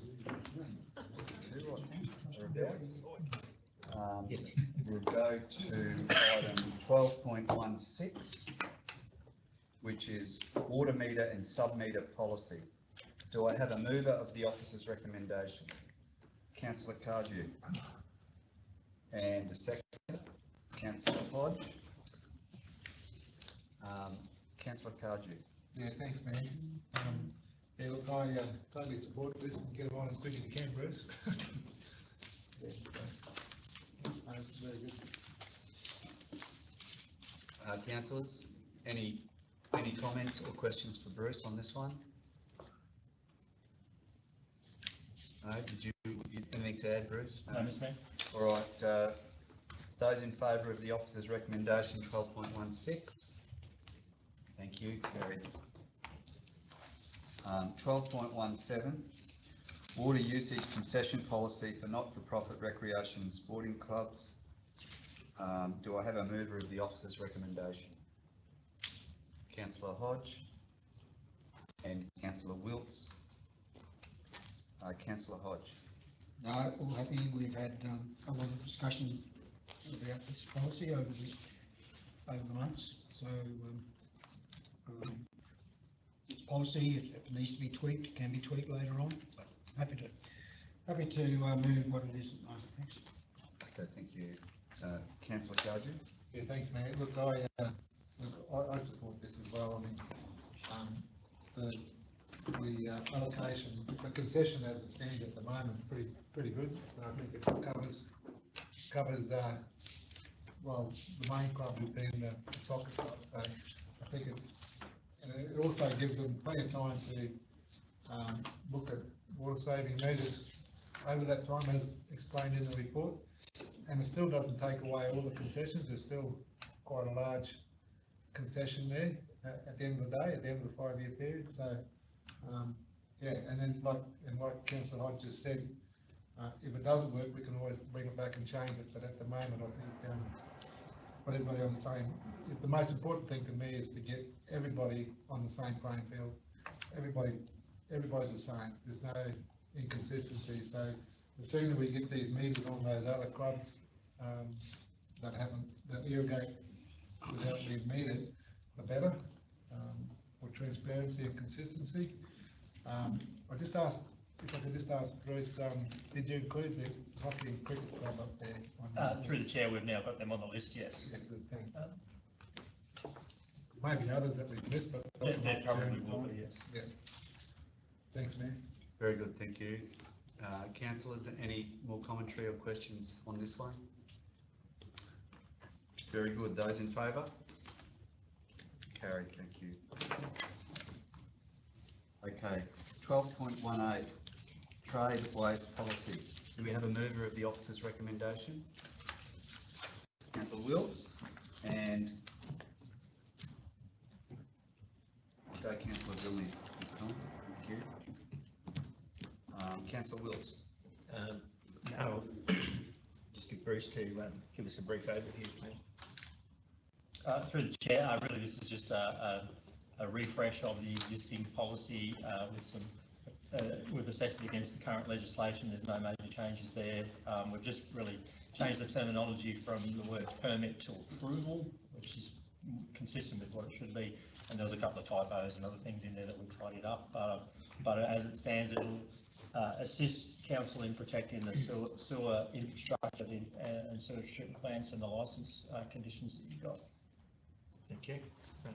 Nothing further. Thanks, Mr. Mayor. Thanks, Councillor Wilts. Just Councillor one quick Hodge. one, if you don't mind. I understand when we go to the definition, and it's all about protecting the sewer from all waste. How do we control it? So if a business wants to discharge trade waste, then we require testing of the material they've got and the volumes that they're proposing to discharge, and we assess whether it's of a suitable quality, whether we can accept it or not. And then we, if it's all acceptable, we issue an approval which contains conditions which they need to comply with, so they don't overload the sewer system, etc. And a cost? And a cost, yeah, it's a per kilolitre cost usually, depending on the contaminant that's there. Thanks. Very good, thank you. Councillors, any more commentary on this one? Okay, 12.18, those in favour of the officer's recommendations? That's carried, thank you. Okay, moving on to Community and Corporate Services. 13.1, Financial Report September 2022. Do we have a mover of the officer's report? Councillor Hodge and Councillor Billney. Councillor Hodge. Okay. So, Erica, these are the figures, of course, that state in the report as the first quarter of September. Tracking pretty well as of 30th September. As of that date, correct. So, but I've really only got one question. You probably know what I would say. Technology one again in the contracts. You know, the variations of contracts, another 18,700 for technology one, for the, is it? The data MC code changes, where the contract was $105,000, but now we're paying another 19 again to this group who's got it, you know, right? In this case, we only pay variations where we had to make changes to the scope that sit with us. We resist variations that are not due under the contract. There's been an enormous amount of additional work undertaken as part of the conversion of our assets from Confirm to Take One. An enormous amount of work over an extended period of time to get that to happen. Some of the data within Confirm was not configured as we understood it to be configured, and that was what was placed by us in the scope. When changes to scope are required, then the contractors are entitled to payment, but be assured that Tech One is hurting a lot more than us in relation to that data conversion from the structure of our contract. Through the chair, sorry, if I could perhaps just add on that, we did talk through this variation at the audit committee, and the audit committee supported both the project status and the variation. And just as an update to that, councillors may or may not be aware that we actually had our successful go live as planned 2 weekends ago now. And because of that additional effort and the additional time that's been taken by officers, it's been really successful, and officers are already diving into the new system and making use of it. So it's been a fantastic outcome. Doing all that. Yes. Asset management. Yes, that's right. Important thing is we're now live with that system, and we can start to realise the benefits of having that system, and get our work orders and that flowing through, create the efficiencies that we've been looking for. The data conversion did, however, prove challenging, problematic, as I guess as data conversion. Always does, I guess. One system to another system, it's always hard. Okay, thank you. That's the only question for me. Thank you. Councillor Cardew. Yeah, many thanks. We're still on the technology issue. At one of the last workshops, I asked if we could get some sort of a report detailing the benefits versus the non-benefits of our huge investment in this area. Is there any been work done on that? I might go to the CEO on that. Not yet, no. Yeah, we've got a set of financial statements that go out at the moment, Councillor Cardew, so no, at this point in time, we haven't progressed that. Not to my knowledge anyway, not. I'm not. done leading. some analysis in the past, that has done, so that project work is done, but not for this most recent request. Our priority, since those comments were made, have been getting this rollover complete and getting the stuff going live.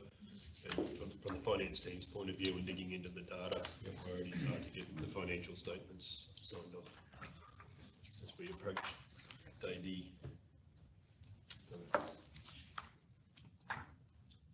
Councillor Clifton. Thanks, Mayor. Page 537 to the non-local suppliers, halfway down, 2/3 of the way down the page, there's an amount of $30,000 for emergent building approvals, contracted building certification work, and then building certification works for 22-23. Perhaps I don't understand the way this actually works, but I thought we decided we wouldn't. Is he certifying, that company certifying our works or certifying, I'm not sure how it works. I thought we took the decision not to undertake building certifications a couple of years ago. I'll need to take that question on notice of that particular activity of works. Because on the face of it, it appears to be in contravention to the way, on the face of it, I should say, on what we decided when we did a corporate restructure some time ago. Can we take that as a question on notice? Yeah. Thank you. Can I just add some comment to that as well? Yeah, and it is on notice, so you've taken the question on notice, that's fine. But my understanding is that we don't offer building certification services at all. If we're for new work, my understanding that the building certifier that we do engage is to tidy up work that was already in the system prior to myself becoming a councillor, and whether that's still, I'm assuming that's still the case. And I think he is also used as an advisory, in an advisory capacity on issues that may arise regarding buildings or technical issues or the like. That's my assumption, but the question's on notice. And I'll collect that information. yeah, and I guess while we're on, just while we're on that, like, do we need to revisit our building certification area? Do we need to revisit, given the boom times and things? Is it working for us not having anybody on staff, or do we need to revisit maybe somebody on staff? I don't know, but perhaps we can do that as part of the question on notice. We're moving into beyond the remit of the finance report, Mr. Yeah, okay, so yeah, we'll bring it, if this is related to certification tutor, we might leave it because we're moving away from the financial report. Thank you. Right, we might leave that there. Are there any matters relating directly to the financial report? Before we... There's one more I have, Mr. Mayor. At the bottom of that first page, 537, Recoveries and Reconstruction Australia, rates recovery, legal debt collection, $70,600. Is it getting a good result for us? It is, it absolutely is. Between this year, over the last 12 months, we've moved about $700,000 of debt which was older than 2020. So we did have an element of write-off component for properties that you're aware of, but a large component is recoveries. And that payment, while it sits as an expense, we also do recover that from development properties as well. Thank you. Thanks, Mr. Mayor. Very good. Okay, councillors, those in favour of the officer's recommendation? Carried, thank you. Item 13.2, first budget review 2022-2023. Do I have a mover of the officer's recommendation? Councillors, do I have a mover? I'll move. Do I have a seconder? Councillor Bilney. Councillor Bilney, I'll go to you. I think the report states what's happened historically. I don't really have anything further to add than that. The budget that has been affected in an adverse way, I think the reasons behind that with the financial assistance grants, timing and such, has been well explained. That's pretty much all I've got to say. Thanks, Councillor Goulding. Councillor Hayden? I cannot support the first budget review for 2022-23. My reasons are that it appears majority of Division 2 capital works are going to be pushed into the 2023-24 budget, and after packing ourselves on the back, the Herberton Battery Park, the water, lights upgrade on the Ravensstowe football courts will be pushed into the next year. So we have to boil water for another 2 years in Ravensstowe. Then we have insufficient scoping investigations, I've been told, but when I put the projects up, I made sure I had the scoping and had pricings done to put up into council. So anyway, so we also have the increasing cost of materials and availability. The budget was passed at the end of June, now it's October. 4 months, there's still no material source for some of these projects. So I won't be supporting the first budget review. Thanks, Councillor Hayden. We'll go Councillor Cardew, then Councillor.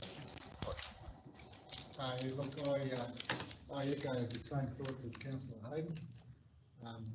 There's areas in here, particularly in the capital section, that have been taken out or deferred or not even put a time frame against, and it will be done.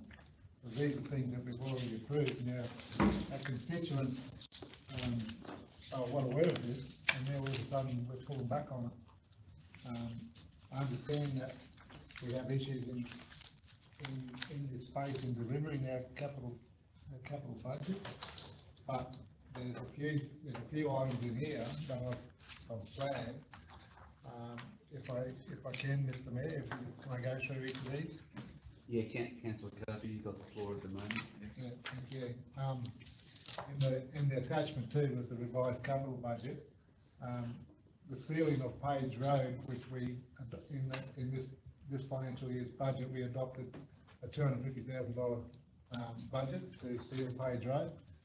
Now there's a note there to defer the project pending further investigation.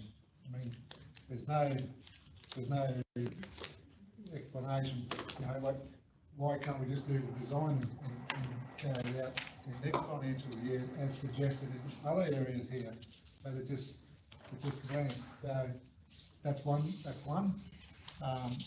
In our capital budget, there's new projects. There's a number of new projects being included. So I don't know why we would include new projects and that haven't been approved, and then take out projects that have been approved.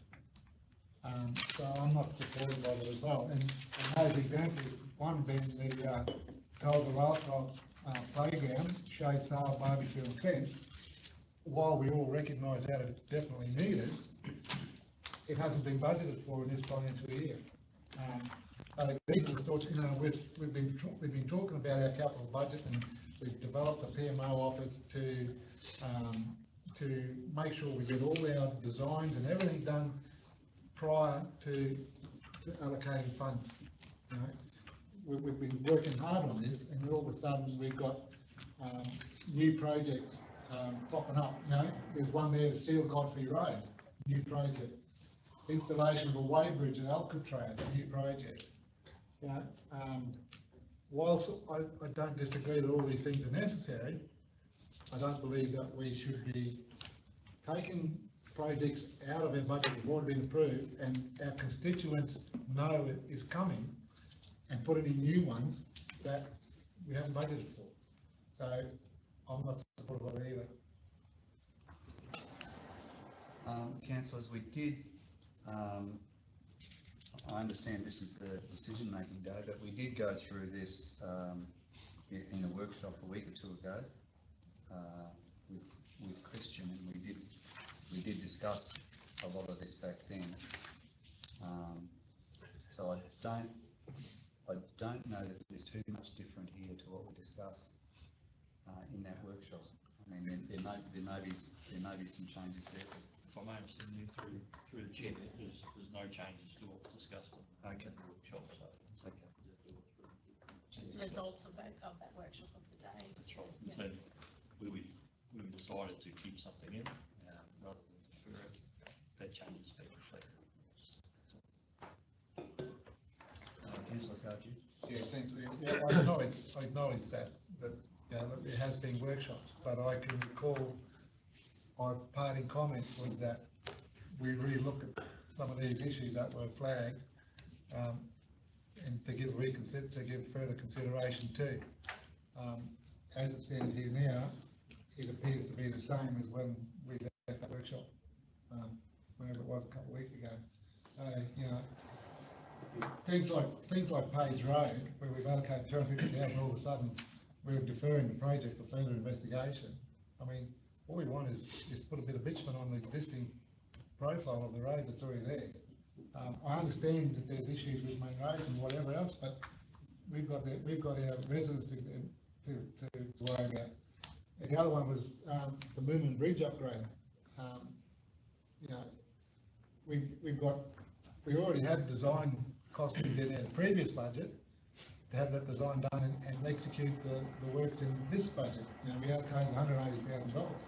Now it's got for design only in this budget.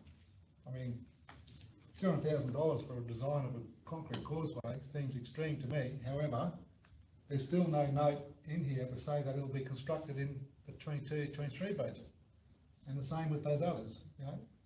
It's just taken it away without any real guarantees that it'll be done in next year's budget. So, Yeah. for that, I'm not supportive.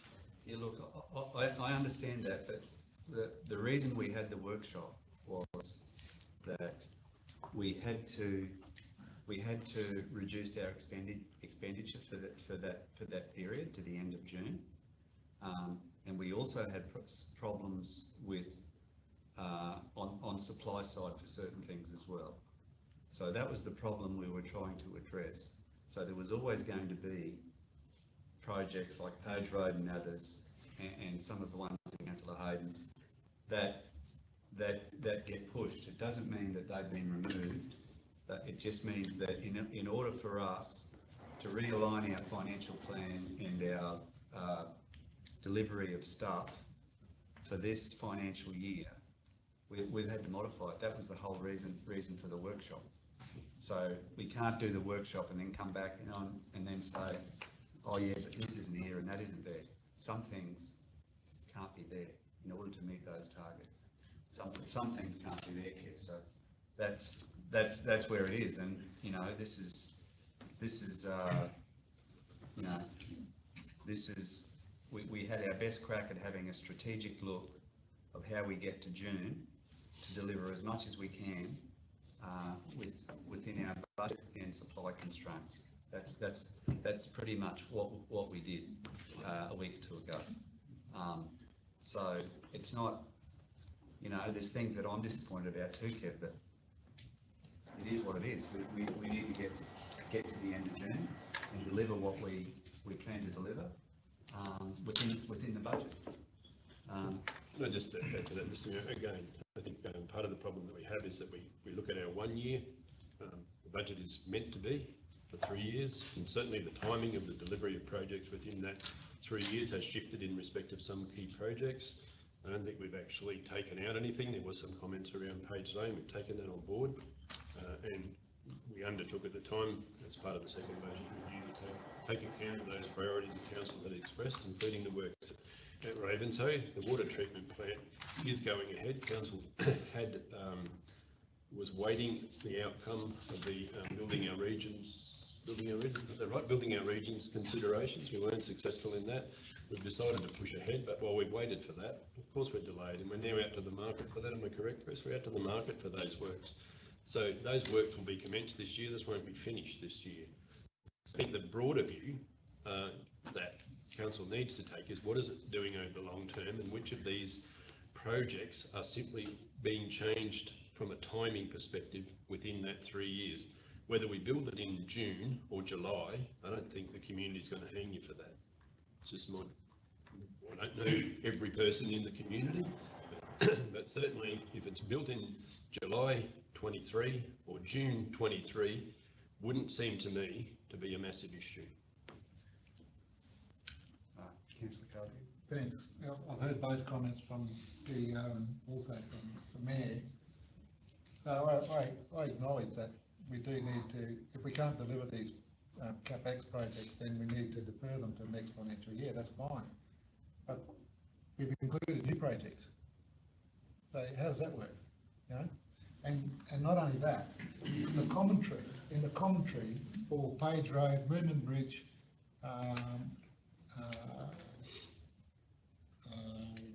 well, let's just use those two for now.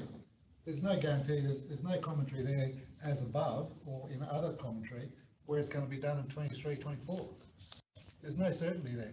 I mean, if we're going to take these things out and defer them, that's fine.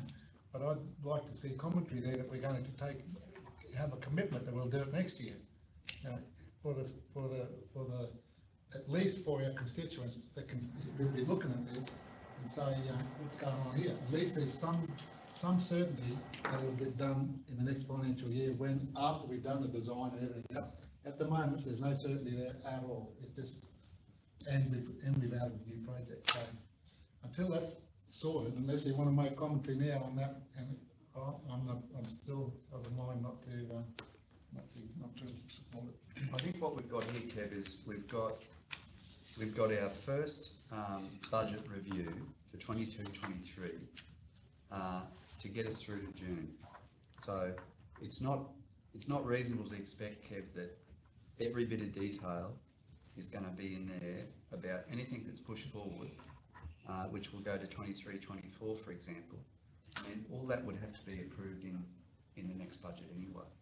You know, it's not reasonable that in the budget review, we've got this clarity that goes through to the next year and the next year.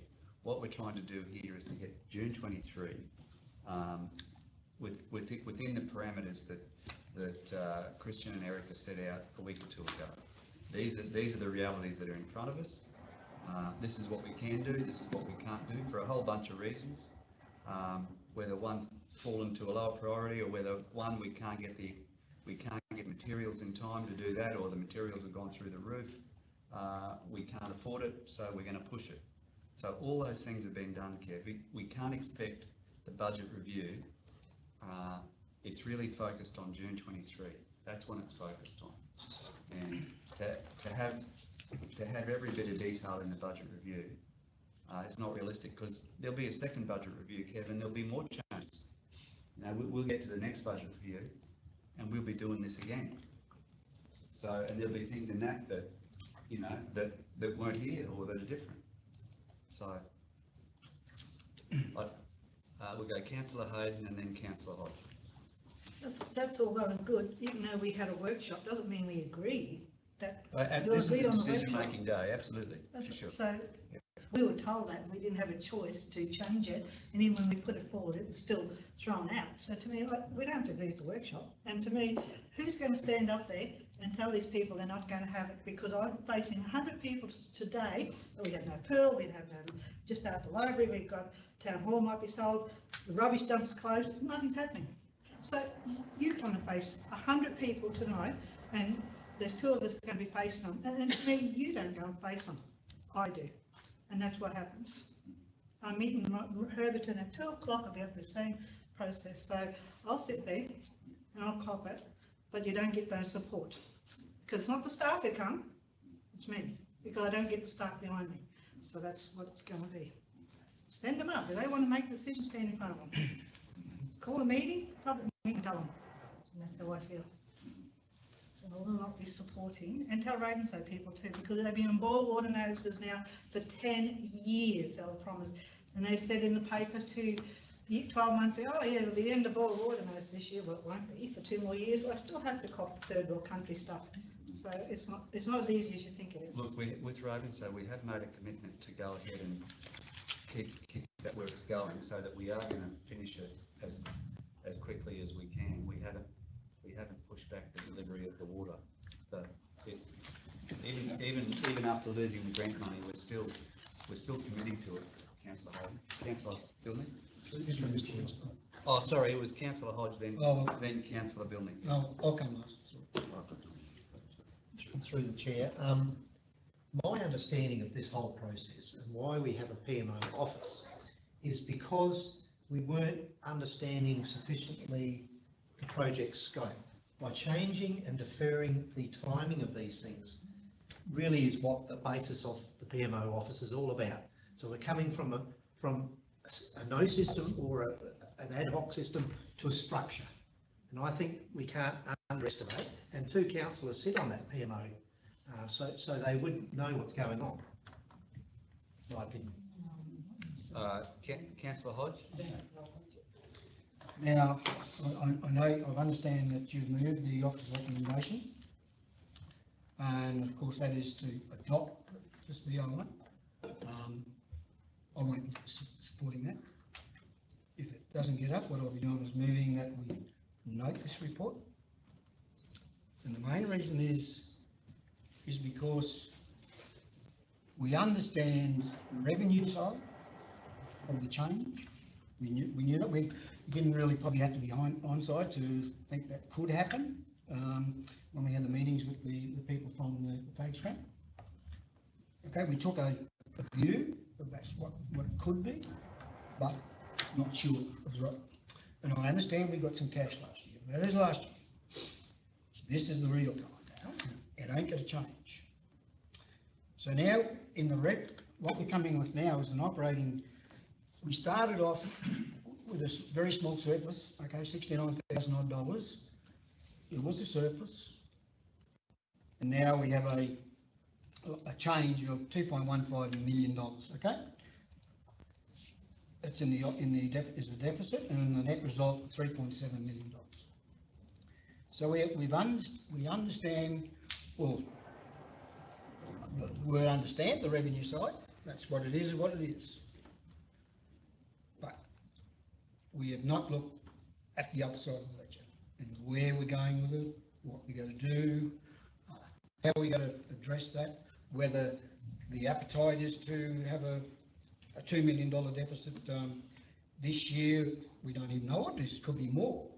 Now, I haven't got the budget figures in front of me, but the following year, I think, was maybe in a deficit. And I think the following year was going to be a deficit. Well, it was going to be positive, but we took out the discount. So I just haven't got that in front of me. But so that means if we stick to a 2.5 million deficit at least, without working on it and seeing where we're going, I know we have the service review coming up. We have different things that are coming up. So my intention is to, if your motion doesn't get up, is for this council to note this BR1 and hope to be in a position in BR2 to maybe even try to see if we can balance the budget this year. Now, you know, and you all know that I voted against it. And one of the reasons was I said we have the winds against us at budget time. No one knew what the outlook was coming with COVID and all that still going, and we know now the federal budget being delivered. We're at the highest inflation rate since 32 years. So we've got strong winds ahead of us. So we need to do a lot of work on how and I know Tech One now is a bit more friendly now and digging down into maybe where we might be able to find efficiencies and looking through the structure of where we're going and looking at those each and individual budgets. But we got a lot of work to do if we think that we're going to come to a balanced budget by 30th of June. So we'll have a lot of work to do. A couple of points, Mr. Mayor. Firstly, the net result, after you allow for capital grants and subsidies, is still positive. You, in effect, received $1.8 million worth of this year's income last year. That's correct. I don't know, if it was my business, I wouldn't be trying to balance that budget up. I'd just accept that it was paid in advance, $1.8 million. You do operate a business where I do. were you to be paid for something on the 30th of June that you then had to provide in October, November, I don't think you'd be saying that you weren't viable come October, November because you were paid on June 30 for materials that you then had to deliver later. And in our case, we do have a fair chunk of money that's associated with our general purpose grant. There is undoubtedly a challenge for this, for this council and for all those councils that are facing a reduction in their general purpose grant. It's a big chunk of money. And to lose $1 million of it and then to have it prepaid to us in a lump sum without any explanation as to how that lump sum was generated isn't easy. And I do draw all councillors' attention to last week's Local Government Association conference and urge you to read motion 64 and see how that was carried unanimously. That has to do with the expectation or suggestion that we need greater clarity around our grants, because everybody, that's whose grants, not everybody, I can't say for everybody, but all councils who adopted their budget early would have faced the same situation. Proponents of that motion was Whitsunday.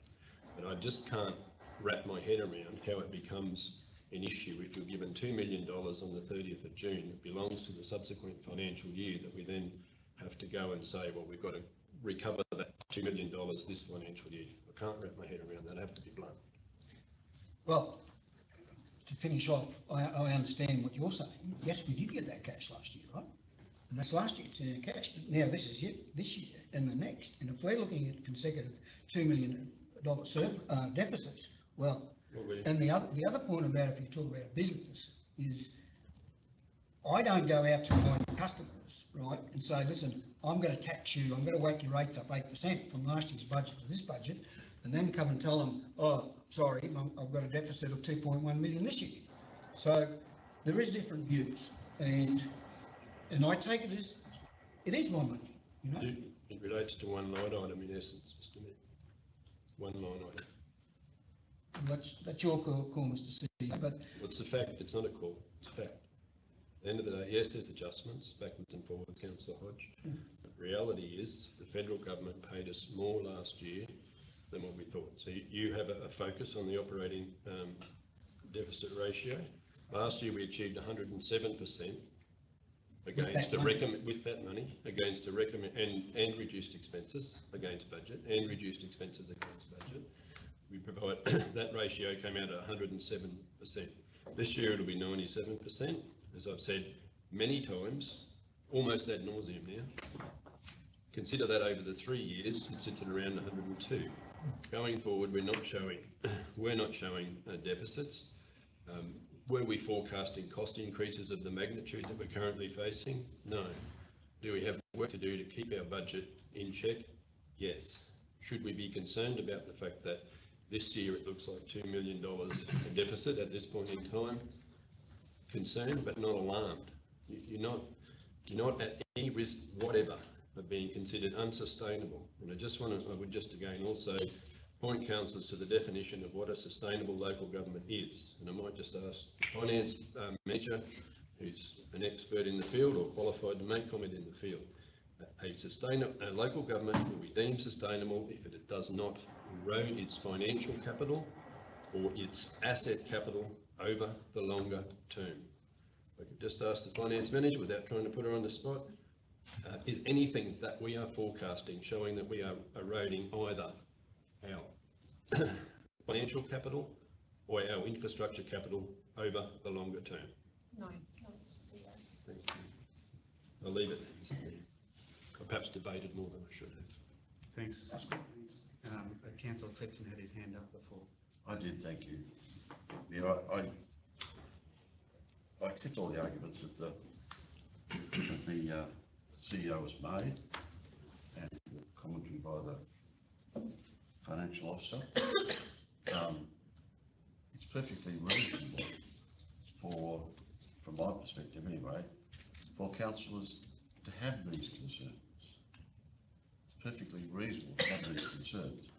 I note on page 572 of the officer's recommendations, there is no, and I don't know how to put the Roman numerals together, I think it's 1X. There is no revised operational budget. We did not consider in this budget review a revised operational budget.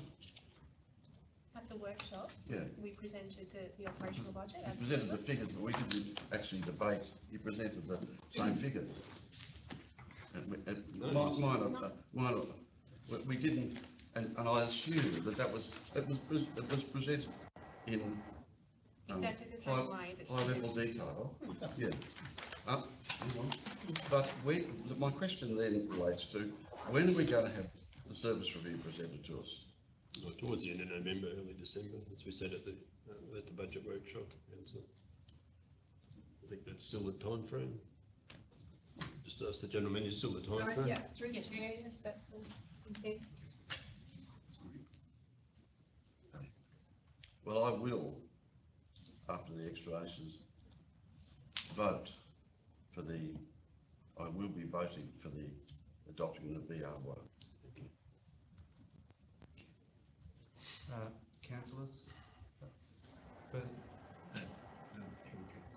Oh, sorry. It does relate to a couple of comments back, but would I just take the opportunity, in the body of the report on page 573, with regards to the capital deferrals and moving forward, I do have a paragraph in there that says this review has resulted in some capital projects being deferred into years.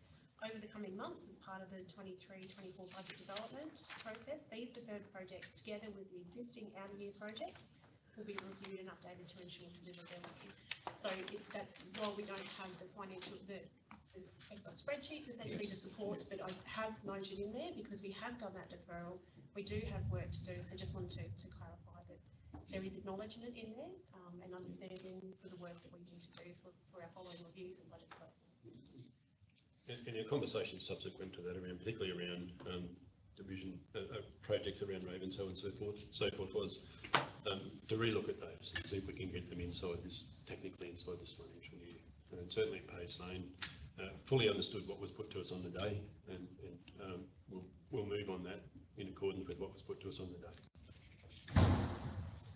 But it is a budget, and it's a budget review.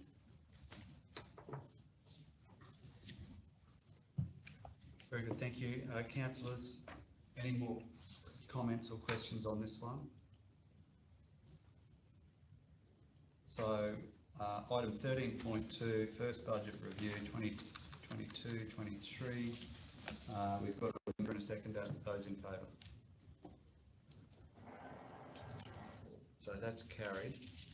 Councillors, would you like your names recorded again? Please. Thank you.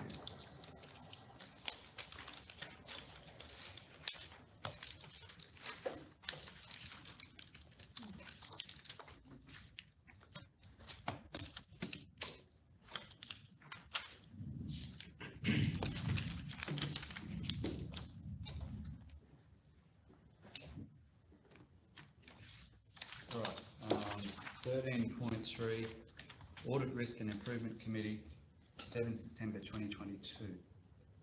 Do we have a mover of the officer's recommendation? Councillor Clifton, Councillor Wilts, Councillor Clifton. Thank you, Mr. Mayor. A fairly standard report which has yet not been confirmed by the Audit Risk and Improvement Committee.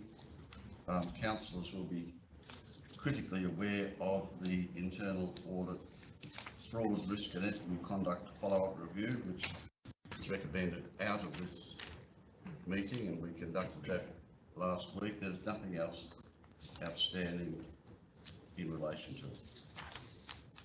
Very good. Councillors, anyone else like to talk to this one? I have questions.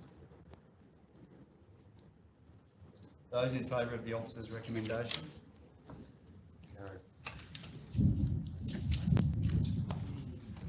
13.4, adoption of local disaster management plan, October 2022. Do we have a mover of the officer's recommendation? Councillor Wilts, and seconder, Councillor Hayden. Councillor Wilts. Again, as I normally do when these come through, Sarah's done a great job. Sarah and the team have done a great job on this. It's been looked at by a lot of internal and external organisations. And I, of course, the officer's recommendation. Thanks, councillor Wilts. Anyone else like to talk to this one?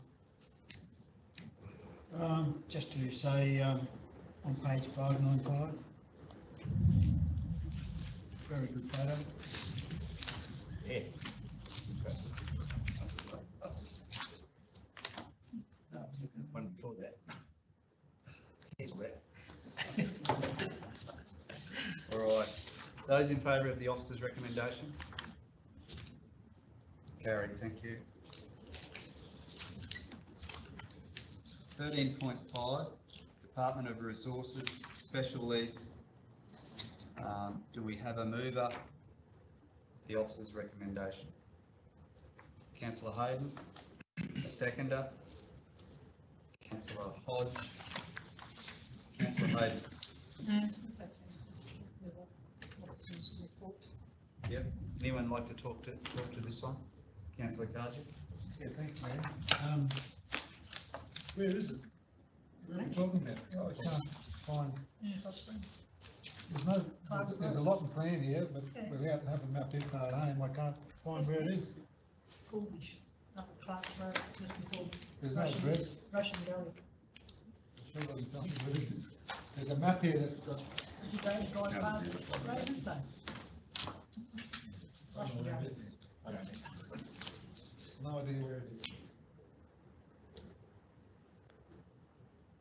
Okay. Those in favour of the officer's recommendation? Carried.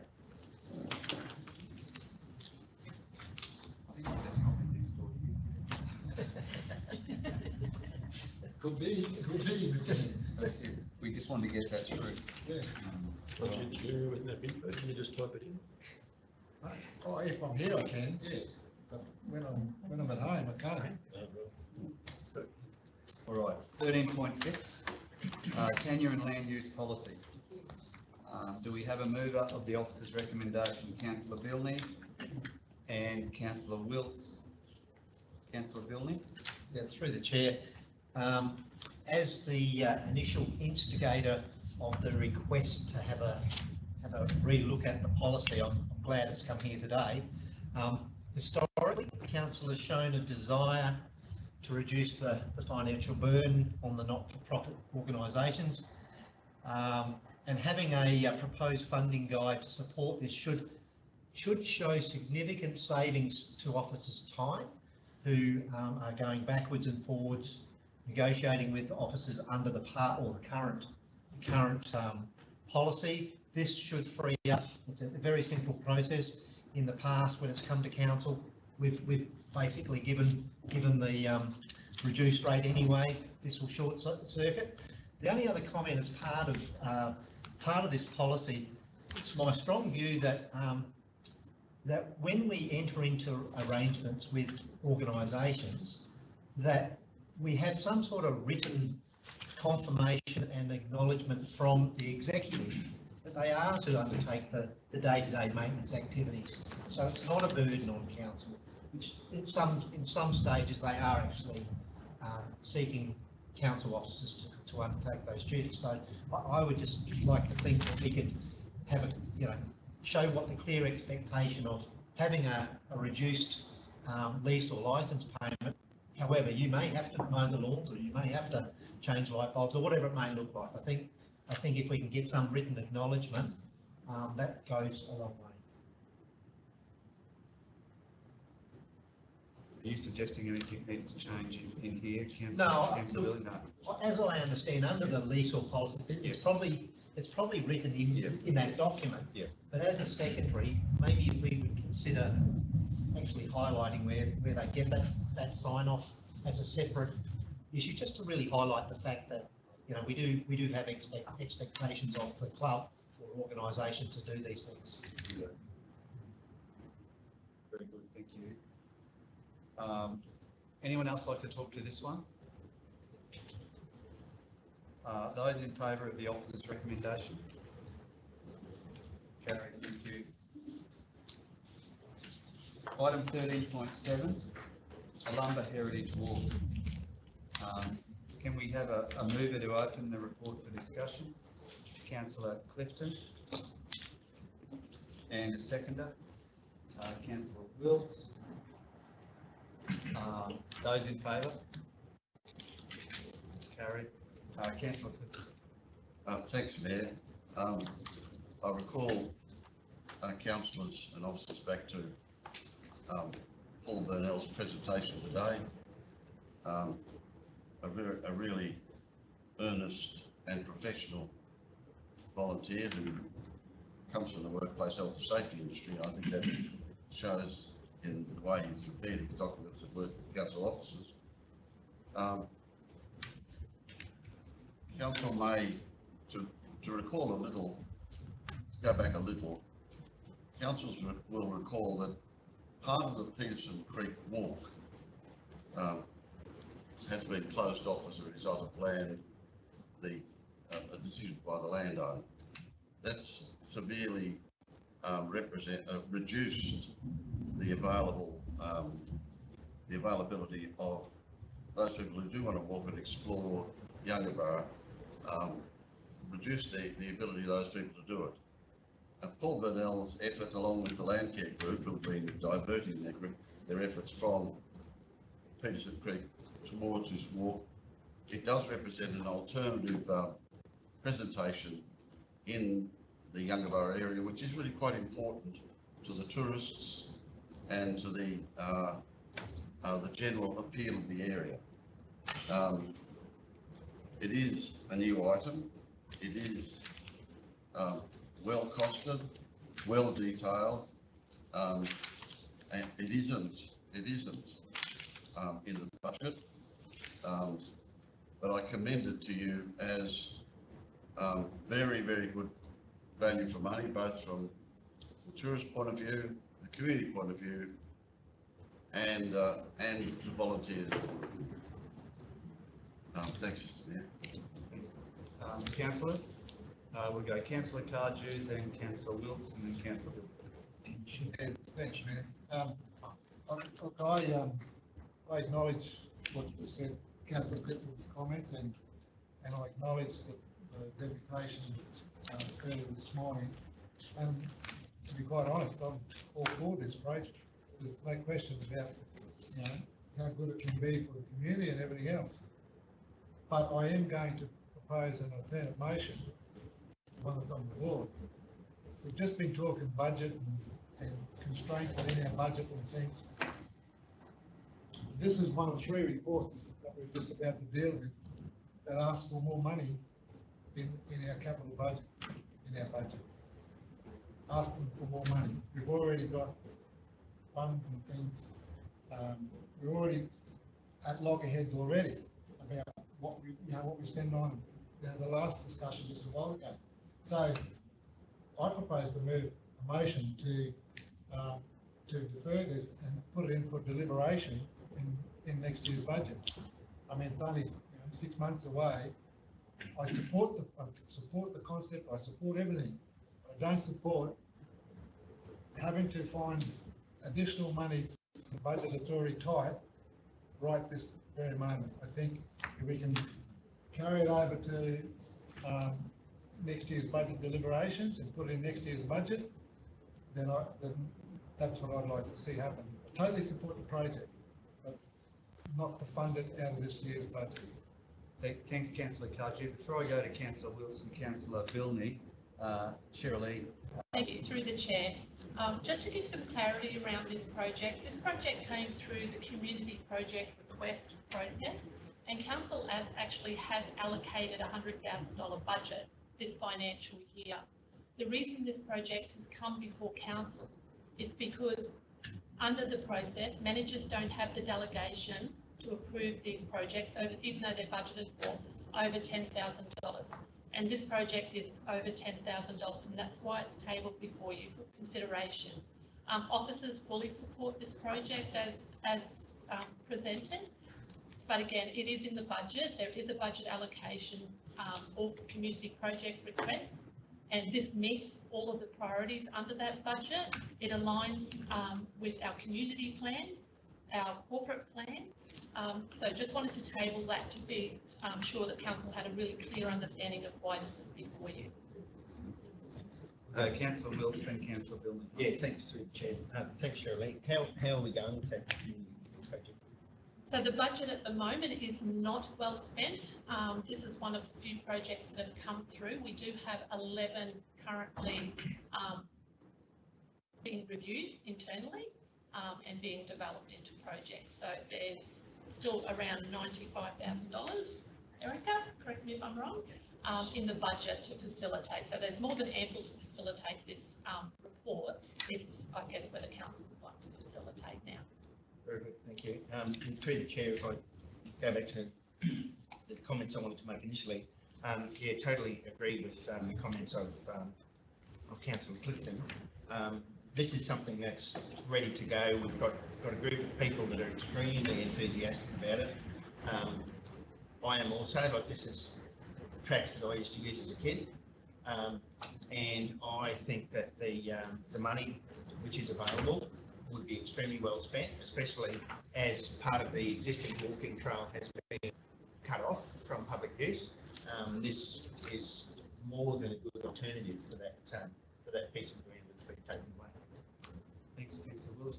Councillor Billman. Through the chair, look, I too support the project, and I take note of Shirley's comments. And I want to sort of, I don't know if this is the opportunity to flesh it out here or make it an action item from it, but the delegations with projects in this regard obviously has caused delays, and then coming to council, you know, if it's not complex or controversial, you know, is there a mechanism to yep. Sorry, through the chair, if I can address that. Absolutely, it does cause delays. These are projects that come to council through a well thought out process, through the delegation. We do have a budget allocated for these projects. If council so desires, what we can do is remove the delegation for managers to review projects and approve projects as the budget's set, and anything that officers wouldn't necessarily approve or doesn't align would come back to council, which would streamline the process considerably. Councillor, just back to Councillor. Yeah, I know that's going outside the scope of what we're trying to. How, Mr. CEO, would you have a pathway forward how to deal with this, make an action item as a result of our meeting to further investigate the delegations of this community project? Just take that on notice, Councillor. Yeah. Yeah, thank you. Yeah, thanks, man. Look, I'm not in favour of taking away or extending the delegations or what have you. I'm totally against that. I think it's okay the way it is. A couple of points. This is a $21,000 project. You just mentioned that we've only got a $100,000 budget in this allocation. You've got 11 applications that you're currently assessing. Out of those 11, even if you approve 10 of them, someone's still going to miss out. If we approve this, two other organisations are going to miss out. So this is I support the thing wholeheartedly, but not in this current budget. Councillor Billman, can I just make a point? Each project's not limited to an amount of 10 grand. So, you know, it's basically a first in, first base. Once it's been, the budget's been used up, well then potentially they come back to council and say we need more funds, or we say no, whatever. But you know, that's, yeah, there's not a certain limit on each project. Okay, councillors, I think we've discussed it enough. We've got Councillor Cardew's alternative motion, and we've got the officer's recommendation. Would someone like to move a motion? So Councillor Cardew is moving his motion, which is the alternative one. Do we have a seconder for Councillor Cardew's motion? Looks like we've fallen short there. Do we have a mover for the officer's recommendation? Councillor Clifton is moving the officer's recommendation. Councillor Wilkes is seconding. Those in favour? Carried. Would you like to? Oh, yeah. Just a clarification, I mean, like, you know, this particular one with the budget's $100,000. Is it the whole of life cost that goes against that budget each year? So this is the confusing part, is we have $100,000 budget, right? But it's not, if you have the whole of life, so here $30,000, well, you have 3 projects, that sort of takes out the whole budget. That's confusing, I don't think that's correct, is it? Through the chair, so we did workshop this with council. We had the option of saying, did council want to reduce the current year budget by the whole of life cost for a project? Or did you want to reflect the whole of life cost in the years and it would reduce those future year budgets, whatever allocation you might make? And council decided with the latter. So the current year budget is only reduced by costs associated with the current year, and then the costs are reflected in the years in which they're incurred. Well, that's what I thought. Yeah. So the actual cost of this budget is 14,000, isn't it? Just going back to Or 4,800. the actual cost of the project is 4,885, but including the whole of life costs brings it up to the 20. But the actual expenditure in this budget is 4,885. That's right, because the whole of life cost is reflected.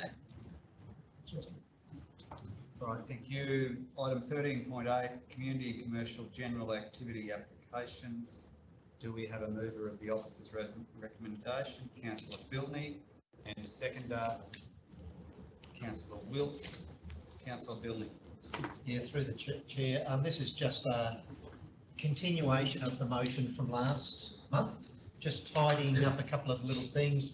My understanding, the dollar amount that we suggested may have caused or could cause an amount of volume of work for officers. So the best way to tackle this is to provide a 100% concession on the basis that it doesn't affect the $1,000 community grant.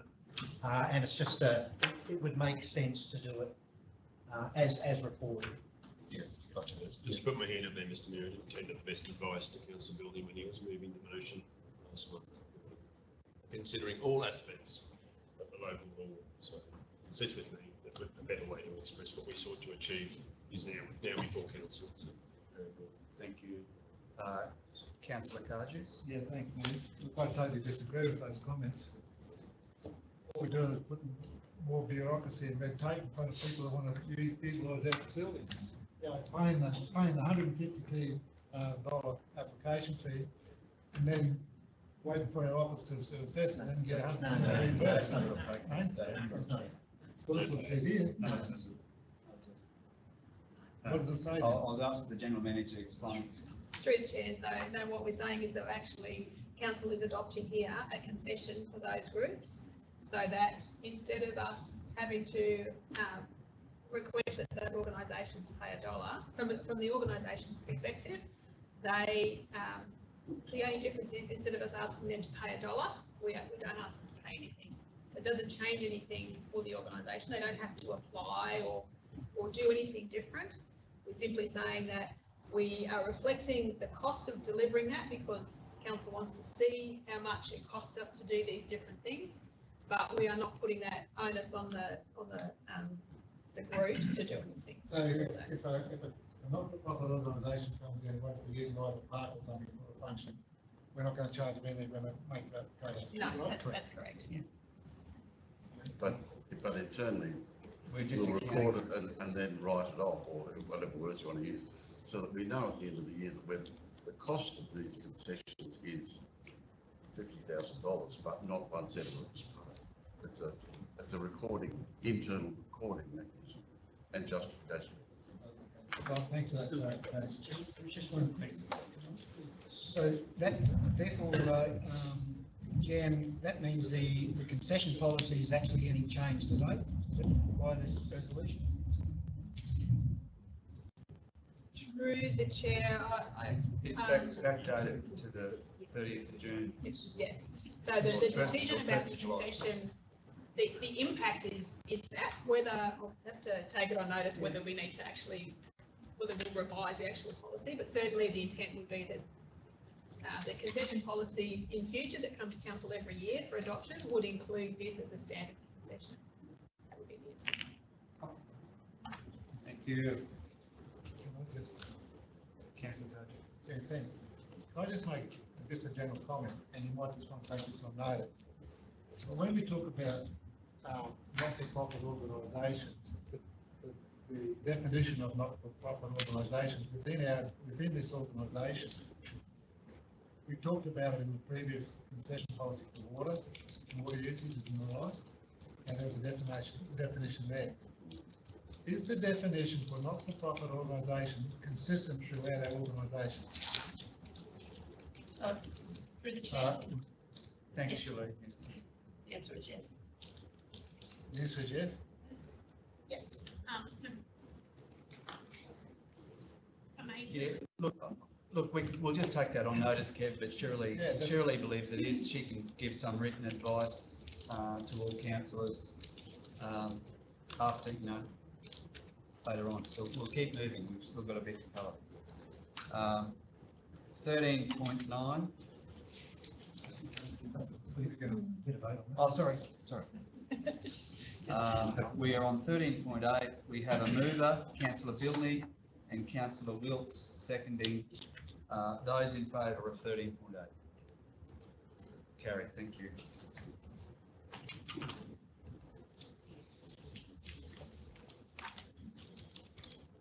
(13.9) Atherton District Animal Welfare Society withdrawal from MOU. We have a mover of the officer's recommendation, Councillor Wills. Seconder, Councillor Hayden. Councillor Wills. Yeah, obviously I support the officer's recommendation. I think the microchipping and desexing across the TRC is extremely important to us. We've got a massive influx of new people coming into the area. And if you look at the amount of dogs in the street, in yards and in the off-leash parks, I think this is an essential part of what we can do and will assist local laws dramatically. Very good, thanks, Councillor Wills. Councillors? Councillor Cardew? Yeah, I don't support the officer's recommendation. And I have a proposed amendment to it. The amendment states that, Yeah. Accept withdrawal of the MOU from the Atherton District Welfare Society, and then redirect the $6,000 back into the general fund. Again, it's a budget thing. We're trying to save money, cut costs. We've already got funding in our budget for local laws to do their microchipping, desexing and the like. I don't think we've already allocated that. I don't think we need to put more money into it just because we've come across a saving. Let's try to save our money if possible. So I don't support it, and I'll be moving that. So I think, Councillor Cardew, that's actually an alternative motion because we're redirecting the money. That's not an amendment, I'll consider that an alternative. Yeah. We'll go to Councillor, but you flagged that, you've let us know that you've got that there. We'll go to Councillor Bilney. Through the chair, if I can just talk to this proposed amendment, my concerns would be if we don't assist community organisations with microchipping and desexing, more onus is going to go back onto officers. We potentially have more dogs and cats out in the peripheral doing damage. So I think it would be a real big step backwards to do that. Thanks, Councillor Bilney. Councillor Hodge. You just going to go to Councillor Cardew's point. I've got a funny feeling, correct me if I'm wrong, but even if you do that, the budget is still there, $6,000 in the operating budget. So it won't make a difference. They still have that $6,000 in the budget, in their operating budget. It'll be a $6,000 saving. No, it'll be still there to use. That's what I mean. So, that's part of the operating budget? So through the chair, that there is currently an operating budget for that amount of money. I think that the intent of the alternate motion is that we would essentially recognise a saving at the next budget review of $6,000. That I think that's the expectation, that we would not be spending that $6,000, and therefore we'd have a budget review which would reduce our overall expenditure by $6,000. But to just take the point of others, that this $6,000 is allocated in the budget to support, essentially support desexing of animals, particularly microchipping and desexing of animals in a really practical way. And this is the money that we had in the budget allocated to do that activity. There isn't any other work that we're doing in our current operating plan or within the budget that does that. So if we don't spend that money, then that activity won't happen. Thank you. And I'll just go to Shirley before we go to Thank you, Councillor. through the chair. And just following on from General Manager's comments and Councillor Milne's, part of these funds also assist us with our animal management facility in dogs that are particularly come in that we're trying to rehome. Generally, rehoming centres will only take desex. So we assist through these vouchers for that desexing program. So if council decides to take that $6,000 away, that avenue for rehoming animals will be significantly reduced for council. Thank you. Councillors, we do have a mover and seconder of the officer's recommendation. Councillor Wilkes moved and Councillor Hayden seconded. So I think we might put that to the vote. Those in favour of the officer's recommendation? Carried.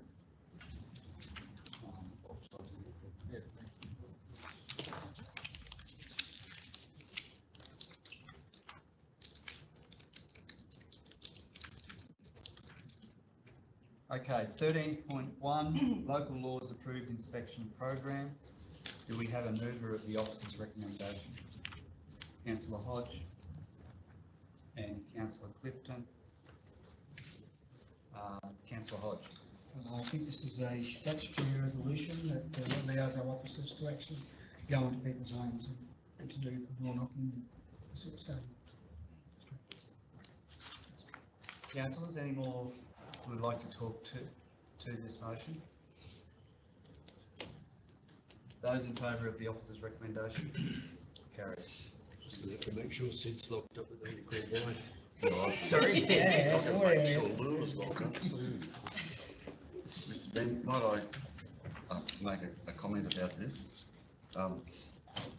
It's a very, very timely step from my point of view. I should have mentioned it before, but it moved too quickly from my sleepy sort of manner. It's a very, very timely decision by council. There was an incident on the banks of Lake Tinaroo at Tinaroo on the weekend, which is currently being investigated, where dogs which are off leash attacked another dog. The result was that the lady who had the small dog has now got a fracture to her spine and broken ribs. And but for spectators who were close by that took these dogs off the small dog and away from the lady in question, we could have had a very, very, very serious situation indeed. There is no reflection upon our signage and the steps that our officers have taken, and their response has been above, in my view, from my perspective, but it's very timely. Maybe perhaps Shirley, I'd like to refer to that as well. Through the chair, I agree, councillor. We do have obviously dog attacks quite regularly, and this allows us and the officers to go into and check registration and keep an eye on the dogs that are declared and making sure that they're meeting their conditions of their requirements as well. So yes, I agree. Very good, thank you. Item 13.11, the Malanda Dairy Industry sculpture. We've got Councillor Bilney is moving that, Councillor Hayden is seconding. I'll go to you, Councillor Bilney. Through the chair. Whilst it may be perceived that this is another cost that could be delayed or even have the sculpture completely decommissioned, I would argue not to underestimate the community desire to have it repaired to a level that celebrates the dairy history. We know that the dairy history is being challenged at the moment. This reflects the past. The report suggests it'll be a collaboration with the Malanda Men's Shed, whom I've had discussions with. They're extremely excited about bringing back to life, and have also I've received quite substantial representations about the current presentation of it and how it reflects poorly on the community as tourists and residents actually enter Malanda. So I see this as a way of supporting the existing horse run that's outside the old library, and it celebrates the history of the dairy. Funding for it can also come from a different channel. It doesn't have to come out of our budget. There is money set aside, and I seek councillors to support the endorsement of the recommendation. Thanks, Councillor Bilney. Councillor Hayden. So I have a bit of a amendment to this, is that in two, on item 2 is approve the funds on the community project program for the allocation amount of $19,668 to complete the work this financial year instead of the capital budget. Okay, I'll give some advice on that. Is that from the officers, is that an appropriate amendment? So a bit of history. This is not a community project request that's coming to council to come out of the community project request budget. It was an item that was identified in the budget last financial year as an action item for us to repair the sculpture, but because of the advice from TMR and the complicated legal backstory to all that, the work was not carried out last financial year. So having had it identified as a project that council wished us to perform, that is why we're bringing it back to council to make a decision whether or not you still want us to go ahead or not, noting that the costs are substantially more than we originally identified. So yes, we are asking for a further allocation of funds. This is not budgeted for in this financial year. Okay, so just clarification on Councillor Hayden's amendment there. Yeah, I'll go to the General Manager. Yes, thank you. Through the Chair. So yes, so Gwenda's background is accurate, but the suggestion that the project now be funded through the community project request existing budget, that is appropriate, and it can actually go through, rather than it be an additional cost in the budget, it can be funded from the community project request fund. Absolutely. Councillor Cardew. Is this the fund that we just talked about previous? Yes. So another community group that's already made application is going to miss out again. Is that correct? We'll go to Shirley. So through the chair, this particular program come through the community project request. It came via council or councillor. So what happens with the community project request process is not unlike the TRC grant program. We have a budget that's allocated, and when that budget for the TRC grant program is expended, it's closed off. And the same thing happens with the community project request. So once that budget is expended, we then bring a report back to council saying these are all the expenditure against that budget line. It's now closed for the year until the following budget allocation, if council so desires to allocate the budget for the following year. Look, don't get me wrong, I totally support the resurrection of this, and I think it's great. I think it's a really good thing for the community out there. But again, you know, we've got budget issues, and again, we've been asked to fork out additional monies outside of our budget. So as much as I want to see this project go ahead, again, I've got to have an alternative motion prepared, and I think it's up there, to remove it, put it in storage, and put an allocation for next year's budget. So I totally support the concept. I think it's a great thing, but not in this year's budget. Because we just can't keep forking out money all the time, and we just had arguments before about our budget, you know, in the situation it's in. Put it in plan. That's what we've been trying to do, is plan our project so that we can budget appropriately and not have these ad hoc things coming in all the time. So as much as I do want to see it happen, I just don't want to see it happen in this budget.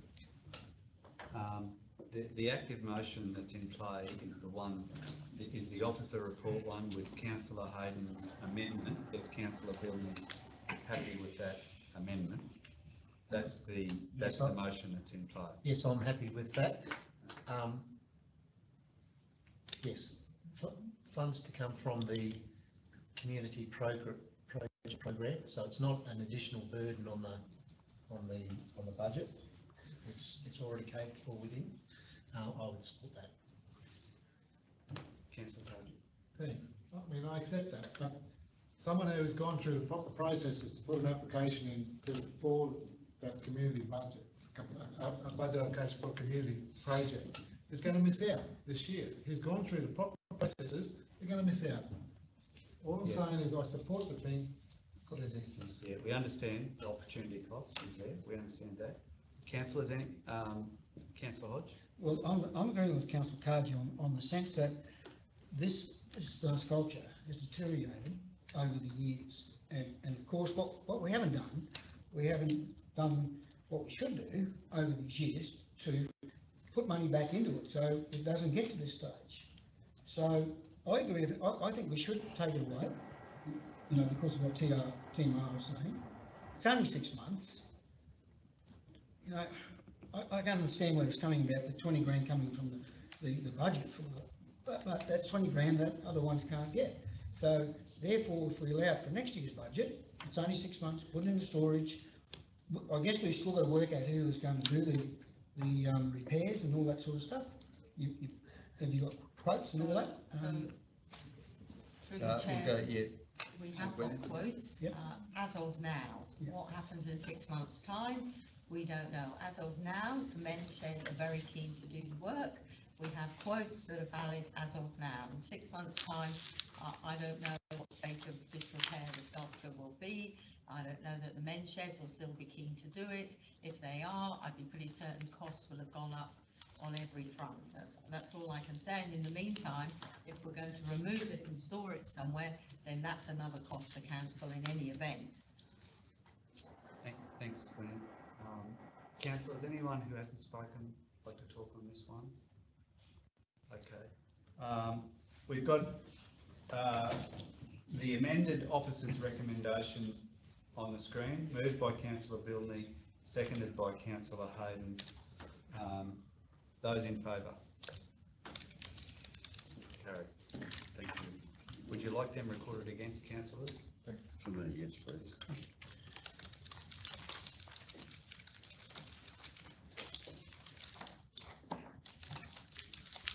Councillors, what I think we'll do then, the next item is going to take some discussion. So I'd suggest we take a break.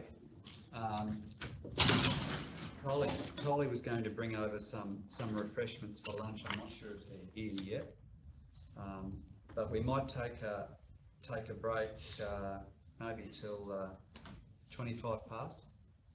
Yeah, 25 minutes. We'll take an abbreviated lunch break, and then we'll come back to item 14.1. If everyone's happy with that.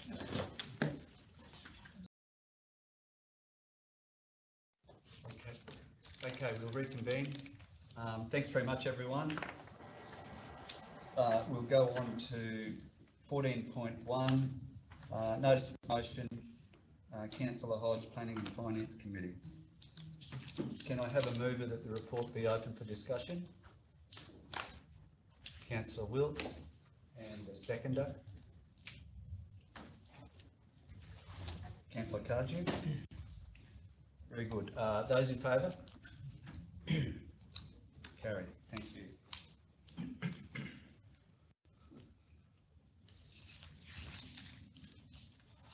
Okay, might go to you, Councillor Hodge. Thank you. Okay, so this has come about over a period, and it's probably the way I think, and it all started off with part A of the local government principles, where it says, you know, number A is transparent and effective processes and decision making in the public interest. So with that, in my thinking, two of the most important things I think in this organisation is planning and finance. So the planning side of it, it's sort of come about now, working with planning, working with the developer, or not the developers themselves, but the consultants. And talking with the staff is probably, you know, you can ask the staff this, but the amount of applications we're getting now is probably more than double, 3 times what we had 2 years ago. And I think what they'd be saying is we definitely need 2 meetings in the month, because it's about timing issues. It's about fear of deemed approvals or deemed impact refusals. But also, over the last 2 months, has been my conversations with the consultants saying they're very, very worried about the timing of getting applications to council. If they miss a point, if it's not there like 2 weeks before the agenda and they miss that date, it is then another 6 weeks before it can get back to another council meeting. And what they're saying is just too risky for that. And in their opinion, it is absolutely imperative that we do have, as far as planning goes, at least an extra meeting a month to handle with all these applications and the way we do delegations now. So that's the part of the planning side of it. To me, you probably all know that I take a fair bit of interest in finance and budgeting, and I think we just need, what we get at the moment is a high level report once a month from our officers, and then that decision making as far as the councillors go, we rely on that just one report. And for me, and I know it in other boards I'm on, is that we don't operate like that. I mean, I know the board at Carina, we have finance and audit committees, we have about five or six committees, and we go into more depth in the finance. And that's what I'm hoping to be able to do by the finance part of this standing committee, is that we have a more in-depth in the way it works and the way we make decisions. So I think it's just imperative. I just cannot see how you can do everything with 1 meeting a month. Yeah, so that's it really, in a nutshell. I mean, I can speak all afternoon about it if we want, but I don't think it's necessary just to keep going about it. But it's more about, you know, for me, is being more informed so I can make the best decision in the public interest. That's what it's all about to me. So that's my point. Thank you. Yeah, Councillor Clifton. Yeah. Thanks, Mr. Mayor. I support the establishment of the committee. I think one of the things that exists from time to time between councillors and council staff is simple misunderstandings on the basis of not sharing the information at the same level. I think that over the recent 6 weeks, the extra relationships that maybe a month, there are extra relationships we've created by changing some of the aspects and delegations in planning is beginning, from my perspective anyway, to show fruit, to create a much more together kind of relationship. The same thing, and I think that can only benefit. Joint understanding at the same time only benefits the ultimate decision making and the understanding. The same goes with finance. It is a high level presentation we get. We don't see what has had to have gone on behind it. I think there's a lot of advantage in being there, not at the bottom level, at the operational level, but at some of the problem levels, some of the change levels, so there are no misunderstandings. There are agreements that that's the right thing to do, or it's not the right thing to do. But I think that the creation of those relationships will strengthen us as a council, not diminish. Thanks, Mr. Mayor. Thanks very much. Councillors, anyone else like to talk to this one at the moment? Not at the moment. I've got some words I've prepared. Kev, you mind just passing them around that?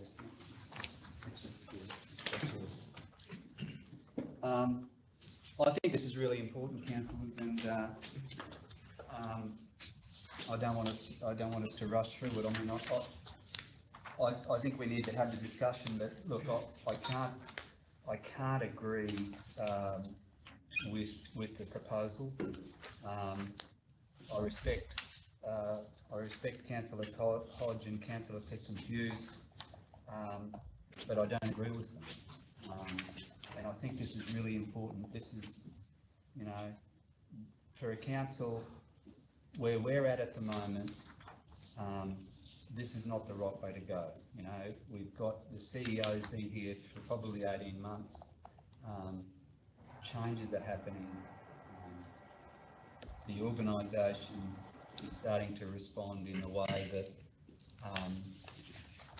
we wanted it to, and that's largely due to having the right CEO at the right time, and you know, working with that CEO constructively to massage the organisation so that at the very least we're satisfied with the way the organisation's going, and I'm certainly happy that that's happening. And look, I did send everyone an email yesterday because there were some things that I wanted to say to councillors that I don't necessarily want to say in a public session,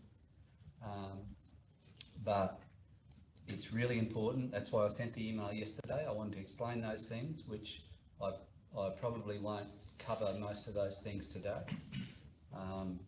But what I've done, I've made some notes, and I'm actually going to read through this, and I may ad-lib a bit as I go, for the benefit of councillors today. The first thing we need to do before we consider such a significant change is to identify the problems that require this particular solution. Now, I've heard Peter and Dave identifying you know, some things they'd like fixed up in planning and finance. I hear those things, but this is a very, very significant change for the organisation. But look, I'll make some comments both about finance and planning, just to give a bit of a fullness in my response. But I have heard the issues that Peter and Dave have raised. If we look at finances, TRC is well within the parameters of a sustainable council, according to the QTC. We are fully compliant council that meets all its statutory and reporting requirements. It's clear that TRC is not one of those councils that's in financial trouble or one that's trending that way. Our budget process for 22-23 was not ideal. There were deficiencies at the organisational level, the elected member level, and I take full responsibility for my role through that process. The problems with the recent budget process are understood and are all redeemable through our next budget process. And Council has and is producing a lessons learned document from the 22-23 budget process. This will soon be presented to all councillors, and I have no doubt we will have a superior process in 23-24. I mean, no one in this room wants to have a process like we had last year. We all agree on that, and we are already acting to get that process much more on track for our final budget. The situation with the administration by the Grants Commission of the financial assistance grants, which overlaid our budget process, has been problematic for many councils, especially those whose allocation went down significantly. I'd strongly suggest that we don't get blinded by the deficits this year, rather that our grants and deficits should be averaged over 3 years and not looked at in isolation. I mean, it's a local government, it's not a small business. This is how local governments operate, this is how funding works, there's grants that come, there's things that happen. This is how all councils and the QTC make their authorised financial assessments. They look at things over a longer term. They look at deficits and grants. Planning.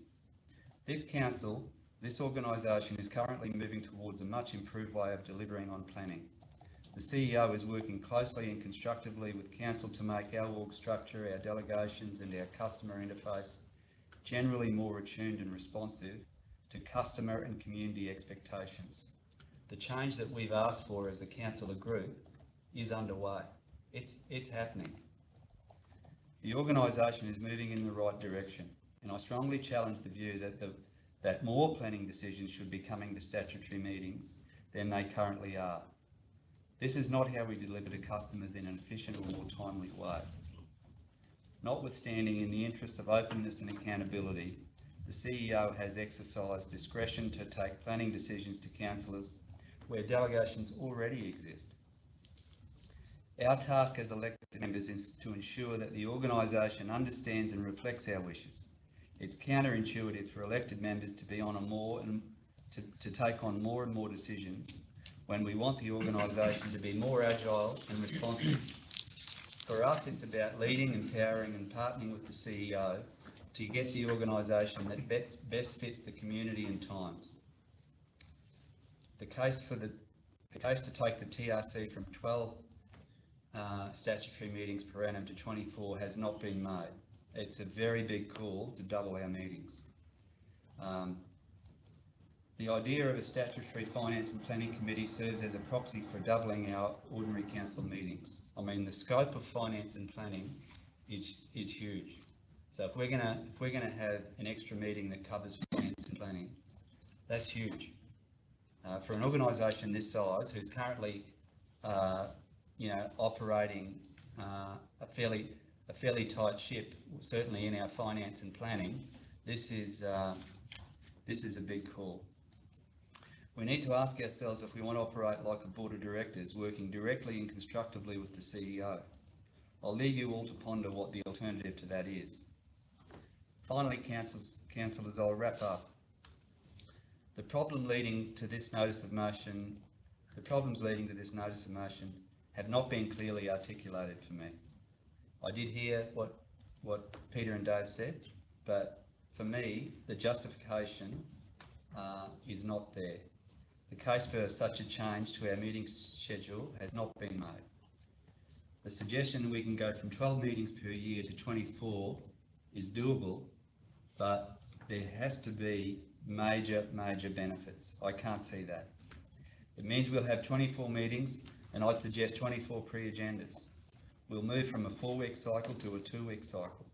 Plus, Records reveal we're still going to have up to 25 or 26 workshops for the year that aren't related to planning or finance.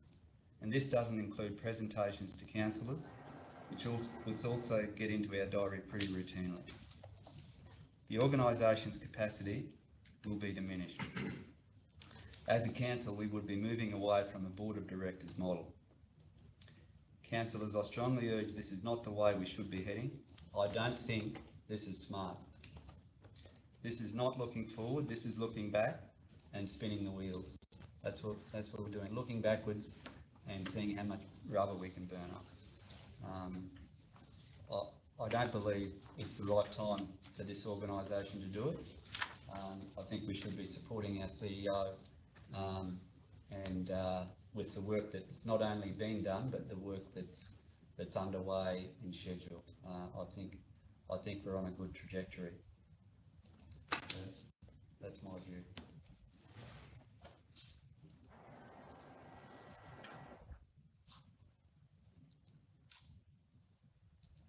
Can I just ask? Yeah.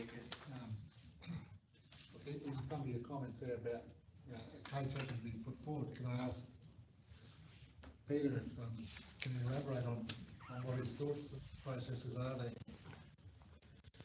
Yes, well, as far as planning goes, I think I probably haven't explained the case as best I could, I guess, in planning, but it's all about timing in this, and this is not going against the CEO. I don't believe that's the case at all. I think this may help the CEO, because the CEO's got his role to do. And I mean, we have one CEO here, Brisbane City Council has one CEO, and that's huge. So, you know,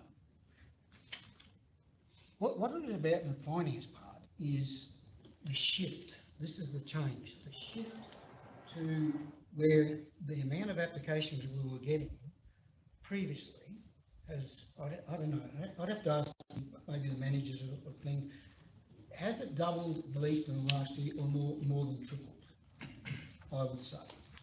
And it's getting more and more, and they're getting more and more complex. So, and it's from the discussions I've had with the consultants who work with our planners to saying, really, we are very frightened and very scared that things, because of the amount of workload that our officers are under, to try and get everything to a one meeting is nearly impossible without having failures. So I wouldn't be putting this to councillors if I didn't have that advice from the people who work in the industry. That's where the cases come from. So that's the planning side. I think it's very imperative that we go to the 2 meetings. I mean, maybe the finance part, we could, I don't know. I just, in the way I think that we make decisions, I think that is the best way to go. And, you know, we're getting bigger, we're getting more complex, and we really, as part of our board, you call it the board of council, the principles of local government, which we all said that we abide by, is the transparent and effective processes and decision-making in the public interest. And that's why I believe we need, as far as finance goes, we need to have more information so we can make better decisions.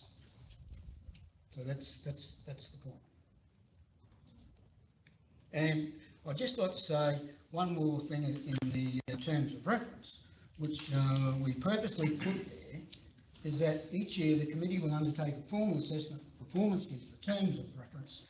The purpose of this evaluation will be to ascertain how effectively the committee has met its legislative obligations and the behavioural obligation it has established. So we have that. Now, after 12 months, if you felt that you wanted to drop off finance or whatever, or you didn't think it was working, well, that's the case the council's can put. So that's one. But one other point relates to the rapidity of change in the current environment, however we look. If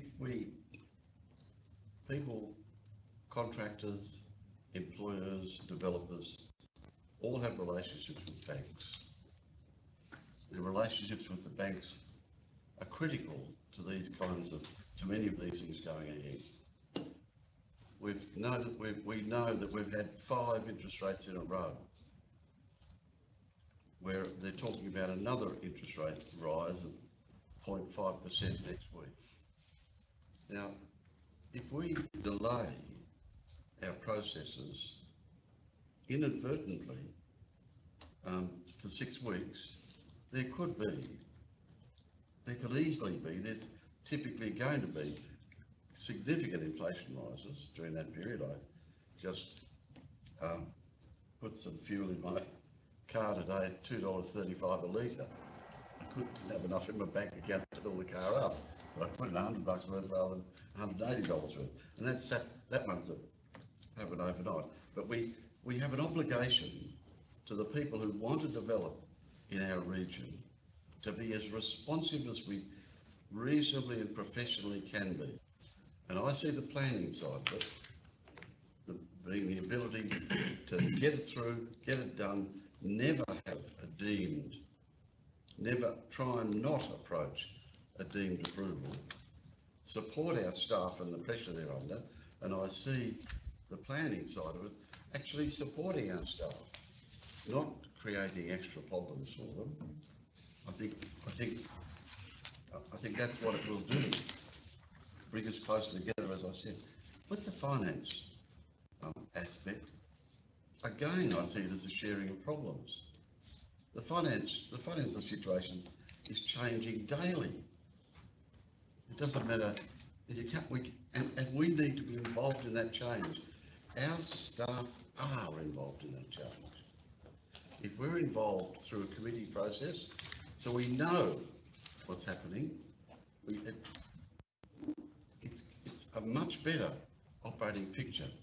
The other aspect is if we're able to present more detailed information about both finance and planning to our community, professional, business-like, good decisions, and able to be presented more regularly and in a more detailed sense, not excessive detail, then we're increasing our level of transparency to our community. The parallel to the board of directors is an interesting one. Most of us, then we're all members of the community, have no idea what goes on in boards of directors because they do act a lot of them without transparency. We have a real significant obligation to be as transparent as we humanly can, not to retreat as little as possible to retreat into the typical commercial board context. I see I see it in fundamental terms in the same way the Mayor has seen it, wider policy terms, not just day-to-day terms. If we want to be more transparent, if we want to be more involved without interfering, remember they're professionals and we are selected by our community to be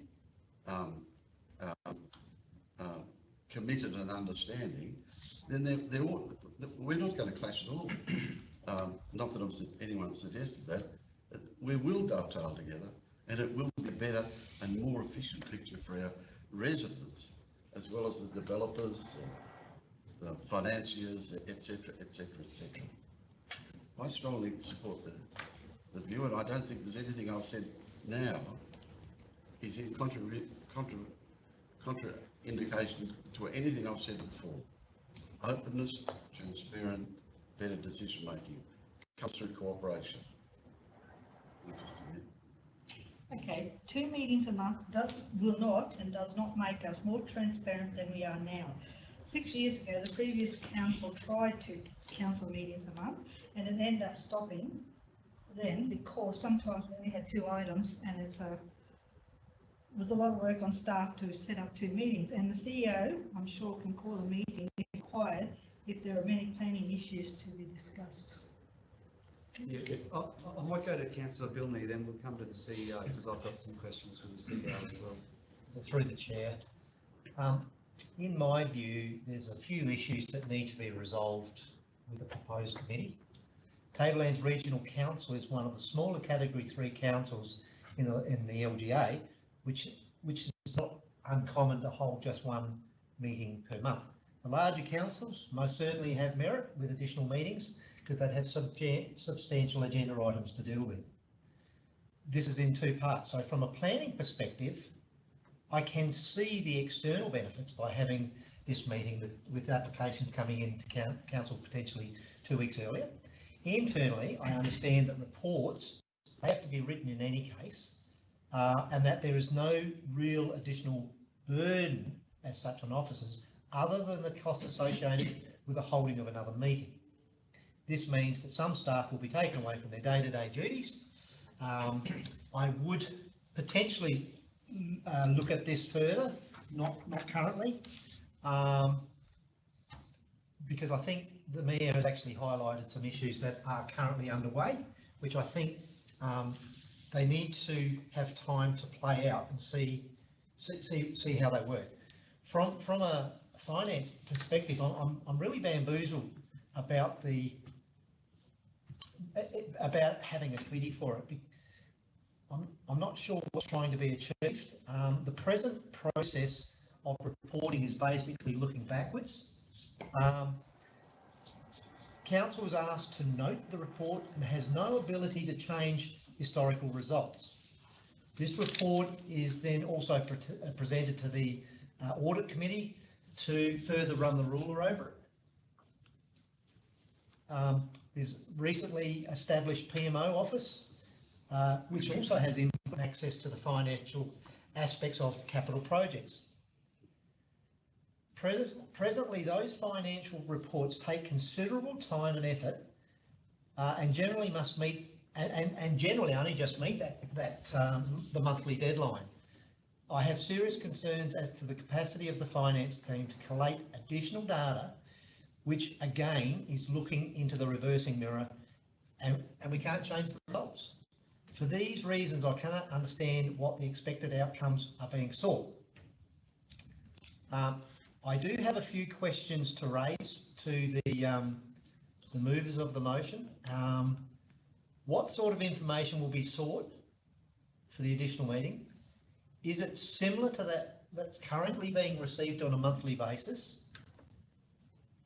The current monthly figures are closed out at the end of the month and presented the following ordinary council meeting.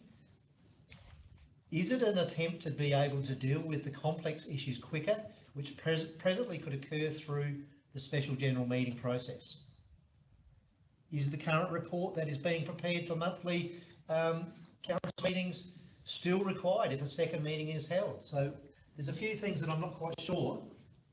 Are we doubling up in some of these meetings? Are the same information going to be required for both meetings? You know, the second meeting, does that cause half figures? I don't know. That's what I'm a little bit confused about, and I'd like to get further information on that before I can support it. I might just go to Gary. Peter, and following on from some of Dave's comments, Peter raised the issue of planning and things getting behind. We're a lot busier. What is the situation with planning staff within the organisation? Are we really under the? I know we're busy. Are we really under the pump? Is the only way to solve it an extra council meeting, or are there other ways we can deal with the spike we've had in our economy in the last 18 months? Perhaps you could put some words just around the planning, resourcing the planning, and I think it's already been said. The reports have to be written, whether they're presented once or twice, whether they need to go to council. They have to be written, but there is a workload associated with the committee itself. As far as workloads in planning, yes, they're under the pump with the current resources, very busy and pumping out the work. Probably twice the rate we were a year ago, roughly. Yeah, about twice the rate we were a year ago. So yes, they're under the pump. Yes, it's very busy.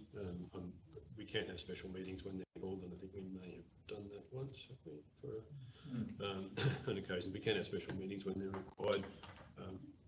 practical terms, just a question to council, I suppose in practical terms, if all councillors are present and you're making decisions, why call it a committee? That's one point, I suppose. The second point would be the agenda for the 10th of November, hypothetically, if the resolution went ahead, closes today. So that's the cycle that we currently use, so that the reports can be properly vetted. So we'd be leaving today and closing agendas off tomorrow. At the end of the month hasn't been reached. I'm not quite clear, I suppose, in your mind, what financial reports you would be looking to receive, given that the agenda was consistently closed before the month was complete. Only a question, it's nothing to say it's meant to be an obstacle. And clearly a matter for council. They're my points. If all councillors are present, the mayor chairs it, finance matters can come, planning matters can come, and anything else that's urgent. It looks very much to me like a second general meeting rather than a committee in the true sense, if they're a decision-making committee. And I think from our brief conversations that we've had about it, Councillor Hodge, that it is to be a decision-making committee. The standing committee will have the delegated powers of the council to decide those planning applications. If it doesn't, it becomes somewhat pointless. It just goes through, it sits there for a fortnight, and the matters that you're seeking to resolve are not resolved. So there would be powers delegated to that standing committee, and we would need to understand clearly what that finance report would look like, whether it's an interim report, whether it's current issues and trends report. Those things need to be worked through, Mr. Mayor. But at the moment, the planning team is definitely under the pump. There would be times when it may provide a slightly earlier response, as Councillor Clifton has indicated too. Namely, 2 weeks earlier. I'm not quite sure about. Can't quite reconcile in my mind how the 6 weeks would come about. The flip side doesn't. I haven't seen an example of that. Quite reconcile that it would then become 6 weeks rather than 4. However, I do appreciate that there may be circumstances where, for a particular development, a delay of 4 weeks may seem frustrating for the developer, but I'm really not. I'm not making development applications, so I suppose in my mind I'm inclined to go. You know, and you've known for some time how the planning process works. If you're making applications to us, you know it's once every 4 weeks, and you need to have your applications on behalf of your customer to council n number of weeks before that, and so they flow through. Have had examples where we've asked for extra information and have then sought to extend the time slightly, but I haven't seen a lot of examples of those. Again, don't want to speak for the planners. I don't see all of those, but there may be occasions when that has happened. I'm not saying there's not. I just don't think they're extensive. So there would be just some practical difficulties, particularly around the finance area, and obviously 2 meetings. It can't be done for the same overhead as 1 meeting. It's not, and I don't think you're proffering that view. No, I'm not. And the finance wouldn't be coming to both meetings, no. It'd be just the finance come to finance meeting. You wouldn't be having another report at the ordinary meeting. You're saying that the month won't have closed. No. So your statutory obligations to consider that financial report for the end of the month. I'm not sure when the month hasn't ended, when the reports are due to be done, how we might. I struggle to get to this one, which is at the end of the month, so any earlier, it'll be incomplete results, which don't comply with my legislative requirements. It was probably more working on the levers of finance. So to making better decisions, those sorts of things, not actually that report, but we'd have to work out, how we're going to do it, because we just can't come with something like that. If we go to look at finance, it's finance, and look at it deeper, look at what levers we want to look at to make things easier, not easier, but have a better understanding, and how we work to, and I'm always going on about the deficit, don't worry about it, but how we bring that back. So it's just a work in process, really. Yeah. Look, Peter, I mean, we don't have any sort of more comments beyond that. I think I'd just say, in response to the levers and so forth, I personally think the workshop environment is a better environment than another statutory meeting.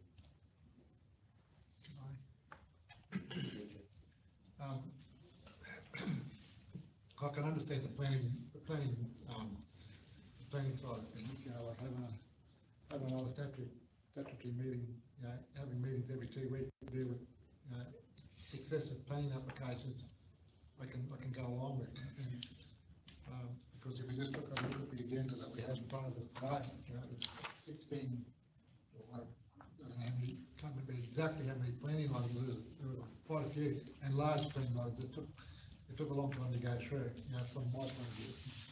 I can understand the planning side of things, with another statutory meeting. What I'm struggling with is in the finance area, we talk about levers.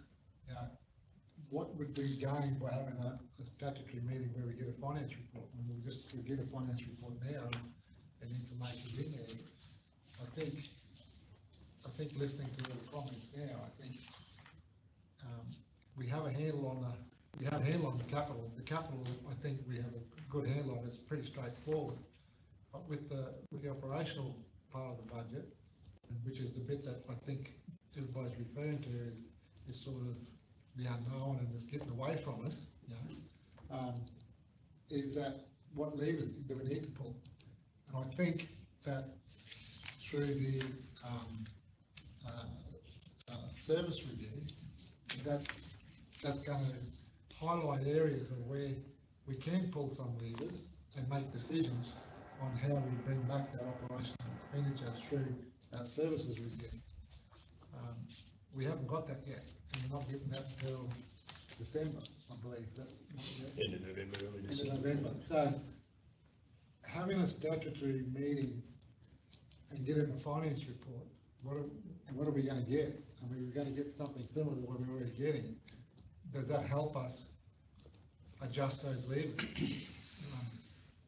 Well, if I may, we're thinking of it as being a parallel ordinary council meeting. And when it comes to finance,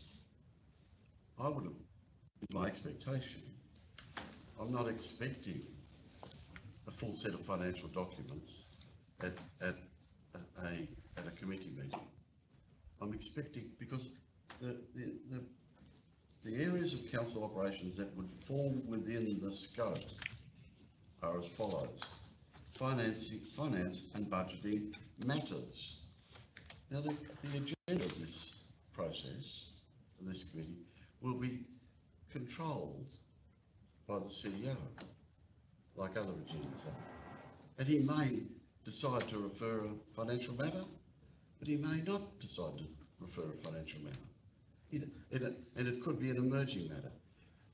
It could be for information, whatever. But our professional officers are able to decide what needs to be put up and what doesn't need to be put up. At the statutory full council meeting once a month, we have to have those things. We don't have to have them again on a fortnightly basis. So there could be an agenda without, from my perspective, any financial matters on it at all. So from what I'm hearing, then perhaps, like the last comment from the CEO was, maybe it's a better place for this is in a workshop. I mean, I just don't. Can you give me an example of how you would, what sort of information you'd like to see in a financial document or whatever presented to the committee? What sort of financial information would you be looking for? It's not similar to what we have at the moment. But remembering that it's a statutory meeting, it's not a meeting where we can debate things or workshop things to look at how we can change things. I mean, I think that'll come with the service review. So I'm struggling to see what sort of information you're looking for to be able to deal with it. Well, it would be, you're still going to get your monthly meeting, okay, at the finance meeting. But there may be other levers that you may want to look at. It may be water supply, it may be sewage, it may be your plant. How many hours your plant's working? How's your plant hire working? It could be a multitude of different things that you want to get into to be able to make a better decision. I mean, that's what it's all about, really. But I guess if people are happy just to have one the planning, the finance, the finance, just one meeting a month or one report a month, and just, I just look at it differently. But if everyone's got that opinion, well, maybe it might be best to change it to just have the planning. I don't know. It's just that I have more of an interest in planning and finance. And you'll notice when I put questions too, you know, how is the usage of our plan? All these sorts of things. We have a multitude of different facets in this organisation to do with finance. And I don't think councils realise what it is. Or the biggest one will be your budgeting. The way we budget will be completely, well, hopefully, well, as a mess, we started off really well last year and it fell away. But this year we have better plans to do it. So there'll be more budgeting going on. There's different multitudes what you can do. It's what you want to get out of it. And it's how you want to make your decisions. Do you just want to have a high-level decision of report and make that decision? Or do you want to be a bit more informed on how it all works? You know, some people might just say, I'm happy just with the highest level and whatever you get given, you make your decision. Well, I'm happy to find out how it works and how it's informed, but how do we do that? I don't know whether a statutory meeting will achieve that. I want to know how we get that information. I want to know how do we get it without, because once if you do it at a statutory level, it's just a report coming from officers. How do we actually get into the nitty-gritty of what you're talking about to be able to make those, get that information, how do we do that? You got to ask for it. You got to ask for it. It's just a meeting going to be given to you. Will a statutory meeting give you that? Of course it will. You might say, right, at the next finance committee, right, which is only one a month, remember, it's not two, it's one. You may say, right, what the normal, you'll get that anyway, right? The high level monthly, but then you might say, we want to discuss and have a report on this particular part of the finance, right? There might be 2 or 3 things that you may want to do, right? Or there may be only one. And in my discussions with other councillors, what they normally say is sometimes, yeah, the planning might be, you might have 7, you might only have 2, right? But then what they normally do is go into workshop straight after, as soon as you close the meeting, then that's where you have your workshops. But anyway, that's, it's up to you councillors, really. I mean, I don't, you know, if I didn't think it was worthwhile, I wouldn't put it up. That's the point. But if you really, at the end of the day, if you don't think it's worthwhile, then you know, I'm not going to chuck a man for you or whatever, or stick the dummy or anything like that. If that's what the council wants, that's the way it is. But I just rather be more informed. And planning is the biggest at this point in time. I don't think we can let planning go. I could let finance go, I'll deal with that in another way. But I don't think you should let planning go. Just some context to today's agenda, which seemed large, was 5 planning applications. And we've had a meeting where we had no planning applications. With your leave, Mr Mayor, can I ask if the manager could comment about one other aspect that is, I think, pertinent to the conversation? With the proposed changes to the delegations, Tudor, is that how many additional applications would be forecasting will come to council as a consequence of that? And I don't expect an exact number, but... Yeah, well, it certainly will increase a bit the number of applications coming before council.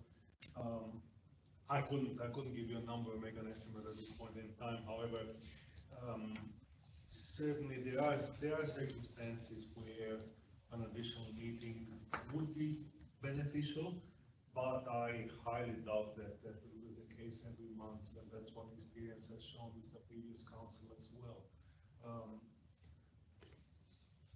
In most cases, development applications are designed and are run to go over many months, and applicants plan accordingly. So in the great scheme of things, when an application runs already anywhere from 4 months upwards, 2 weeks doesn't tend to make a major difference, and the majority of applicants are quite happy to allow for an extension if the end result is of a higher quality for their development. So yes, occasionally it would be necessary. Whether that can be sorted out by means of a special meeting rather than a scheduled meeting, that's not upon me to decide. From my perspective, the end result is the same. Would it be appropriate to ask our consultant planner who it is? Through the chair, look, I certainly think there would be merit in being able to have the opportunity to bring applications to council when they find themselves in that period where potentially there's a 6-week delay before the next available council meeting. And if I can explain the 6-week delay, that occurs because some decisions are due the day after. For an example, an agenda close might happen in the administrative process because there's some time between finalising a report and having it actually presented to a council meeting.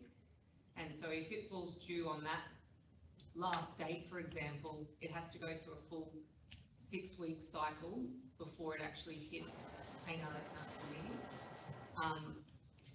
I think that only becomes an issue where the administration has low delegations. If the administration has a high level of delegation, the majority of applications that fall within that realm can be decided under delegation, and the problem doesn't arise. To the CEO's point, it's difficult to quantify what the change in delegations will mean, because I think probably the largest variant is the qualification where an applicant or a councillor may request that it comes to council. So whilst you may not see a big shift in terms of the number of applications that are formally triggered, it may be that if the applicant now knows that on their request the application can come to council, that you'll see an increase in those number of applications being presented to council, and that is potentially where that gap occurs. I completely agree with Tudor in terms of, whilst the volume is very high, you could foresee that there are a number of months in the year where you may not have a substantial number of applications or any kind of applications to present to that meeting. And I guess it's weighing up the benefits associated with that in terms of coming together, opening a meeting and closing a meeting because there's nothing on the agenda, versus the benefit to the industry when that critical time occurs to being able to get those agenda items to an earlier meeting. From a planning officer's perspective, everybody's touched on it. The actual workload internally is not significantly different from a planning officer. We've got to prepare the reports anyway.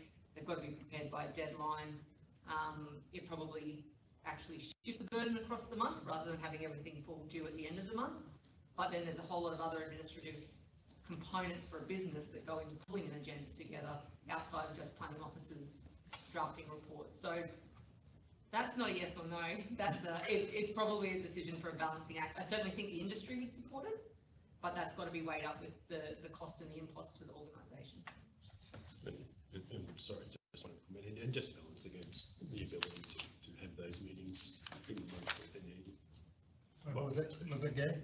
To have those meetings in the months when they become necessary, in the circumstances where they're necessary, as we do now, which would be a special meeting. So the opportunity to do that isn't lost when it's required to be done. That's it. Well, just may clarify something from that.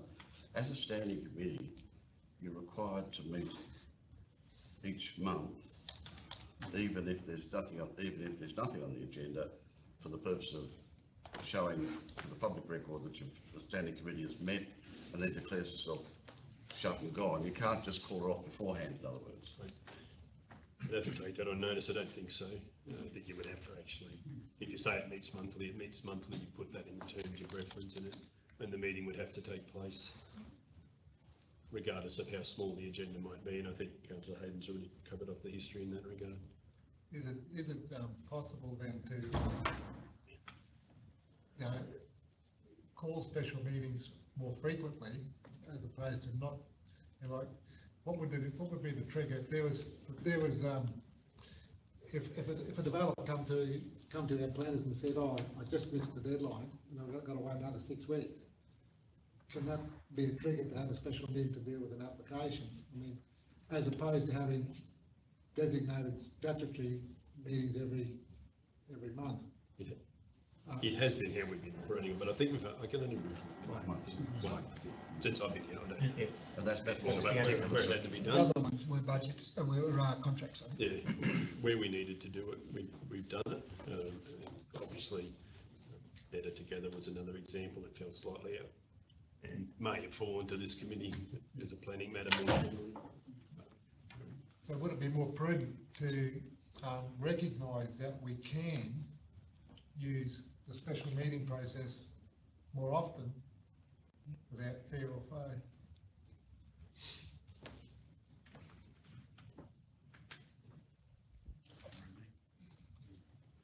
For the planning matters, because I acknowledge that 6-week timelines is a long time in the planning, in the development world, is a long time. You know, so whether we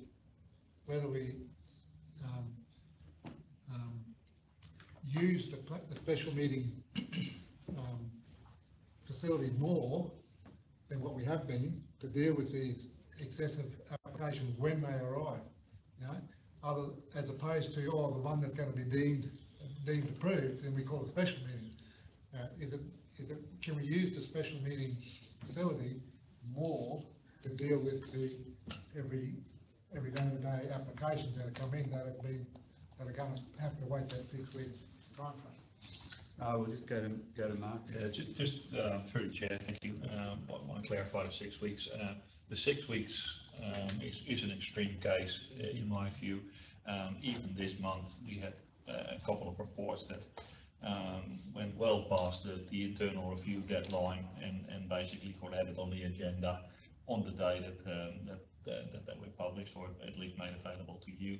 And we also have the ability to put late reports in on the agenda as well, should the need be there. So the 6 weeks delay is an extreme case, which I believe will rarely occur.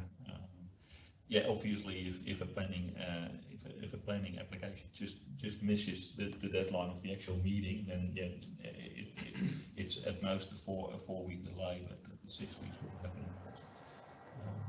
In my view, the chair.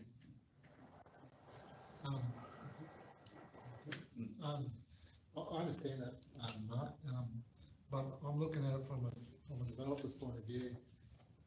We might know that as an internal process, but giving some comfort to developers and applicants, if it's well known that if they're missing the deadline, that there's some comfort to them to think, or to be able to ask for a special meeting to be held to deal with their applications.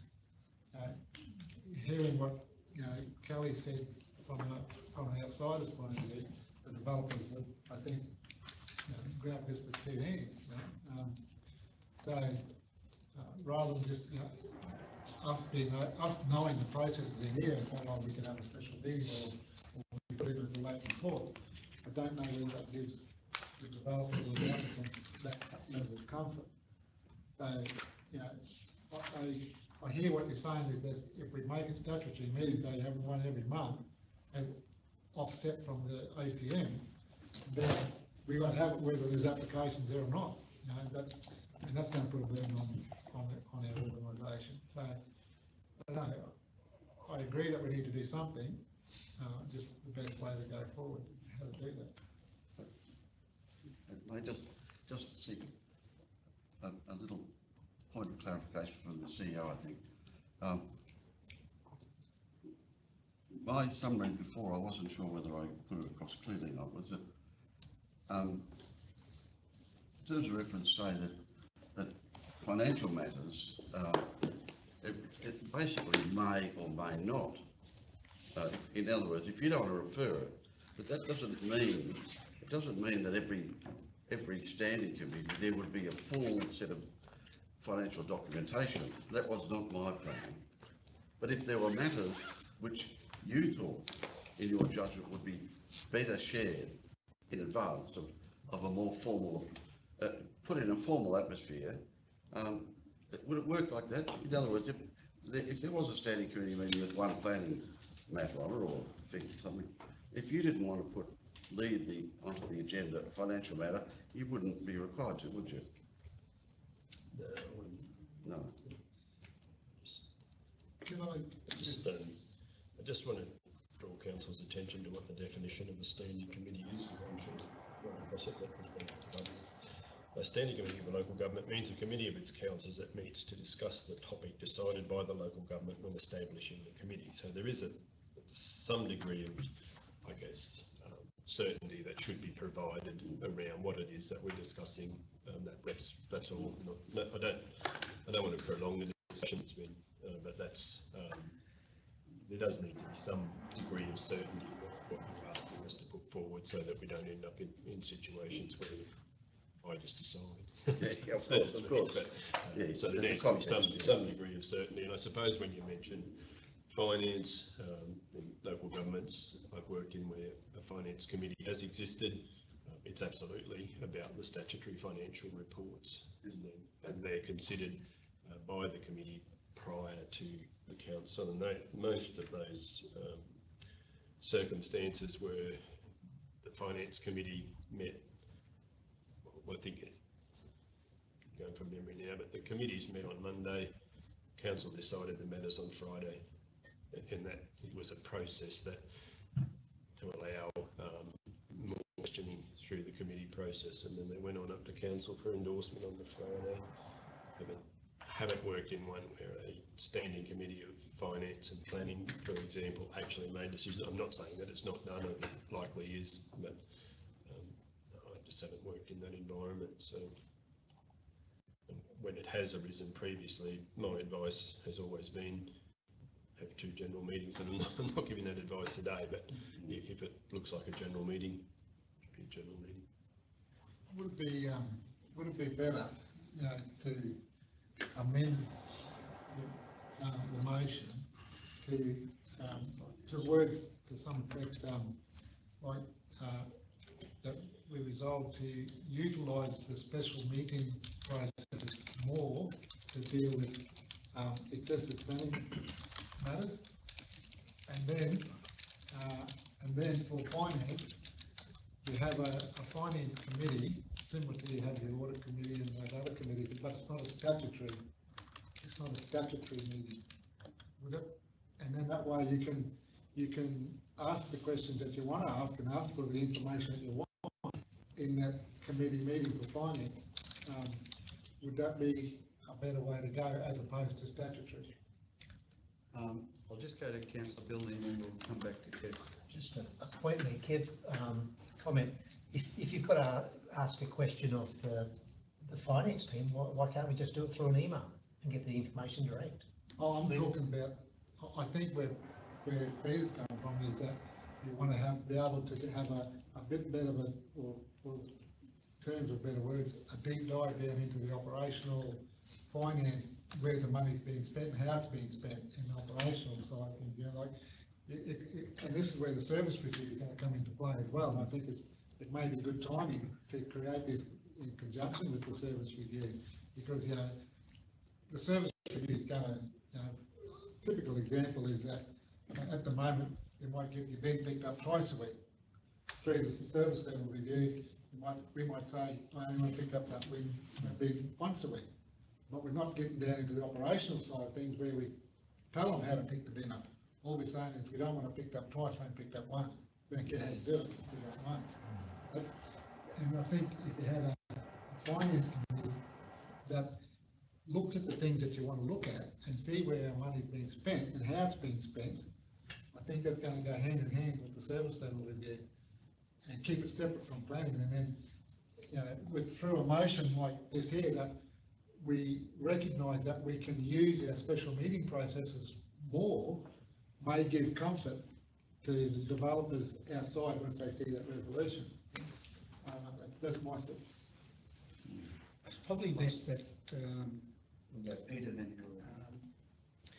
well, it sounds that a lot of the councillors are a bit iffy about the finance part. I think you'd be better off if we're going to go with planning, stick to planning and probably delete the finance part of the standing committee. Just, I guess, in line with what Kev was saying, I just wanted to remind councillors that we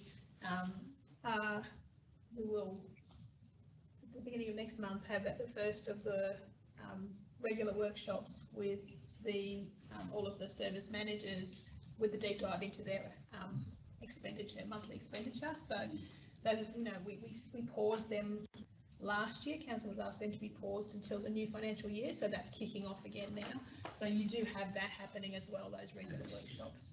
We did initially, we presented the first item and we undertook in accordance with the grassroots report to do that. At that point that it was broadly, so it's good. Yeah. And in addition, there's additional reports that are added to the councillor SharePoint page every month for additional information that's been done.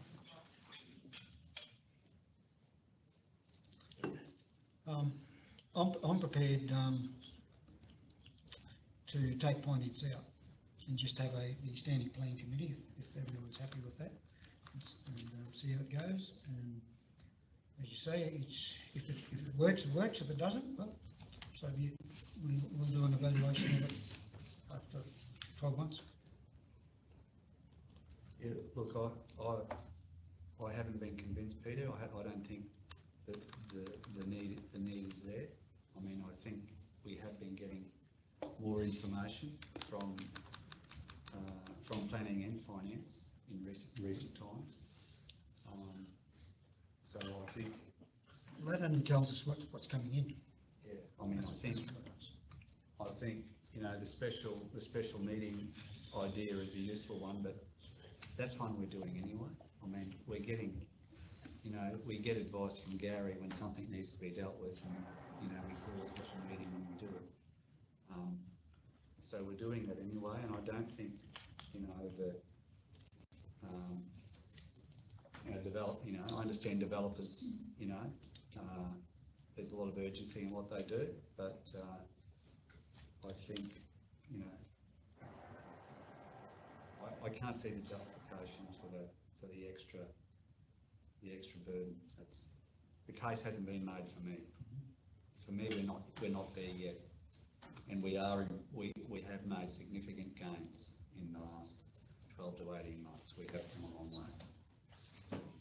So, with my suggestion of moving the motion to utilise our special meeting processes more to deal with theme matters as one part of it, and then creating a finance committee to deal with the other finance matters. Would that sort of go away? It's not necessary to have a motion to call a special meeting. The provisions exist. Yeah, I know, but just as, I don't know, I suppose what I'm trying to say is enhance that ability to be able to, or make it more public, or make it more known that we are prepared to have special meetings to deal with an overload of planning applications. Yeah, thanks very much, Rod. Yeah, I've just been listening to a few bits. There was a couple of questions. Gary answered a couple of them for me. One was, why would we be called a committee when it's a council meeting? The impact on the officers was one of my concerns. I've spoken to some of my fellow councillors about that. I'm fully supportive of the planning. If the need is there, I spoke to Peter this morning about something that you and I spoke of, Dave, about having a review of the process at some point in time. In the last paragraph, it's got process for annual evaluation of the performance of the committee. So perhaps we could, if it gets up, if the planning part of it gets up in March or something, we could have a look at it. If it's not working, not effective, not efficient, well, we scrap it. I certainly don't want to interfere with the good work that's being done within the planning section at the moment. And if we can assist, and that's what the whole thing's about, assist the efficiency of the organisation with the planning, well, I'm fully supportive of it. I did have concerns about the financing part, but Pete's already indicated that he's prepared to drop that from his motion. The other thing with the calling of special meetings, I think that we've got to play that with a bit of hesitancy. The developers know what the timings are. They know when they've got to have their applications in.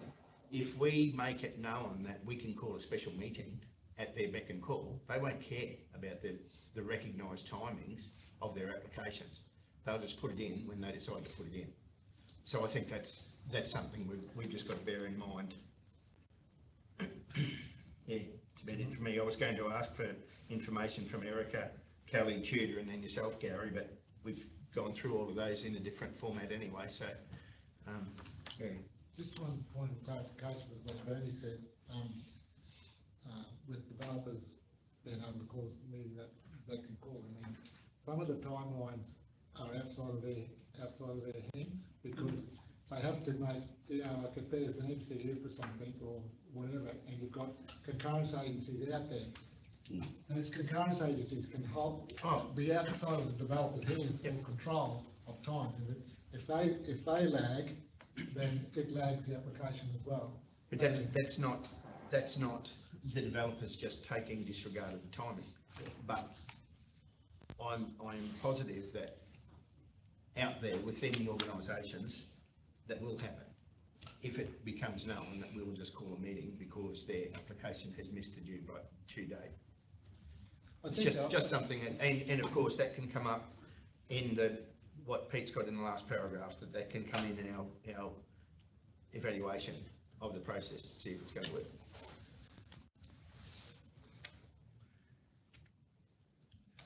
As I think I'm the mover of the original motion.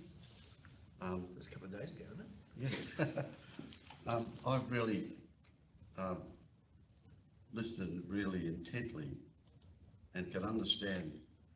I'm quite happy with that we leave finance in a separate area. I'm happy if we leave the planning, but I really would like to see a planning committee. It is the forward-looking part of what we do. Our development, the growth of our community is heralded by the development that goes on.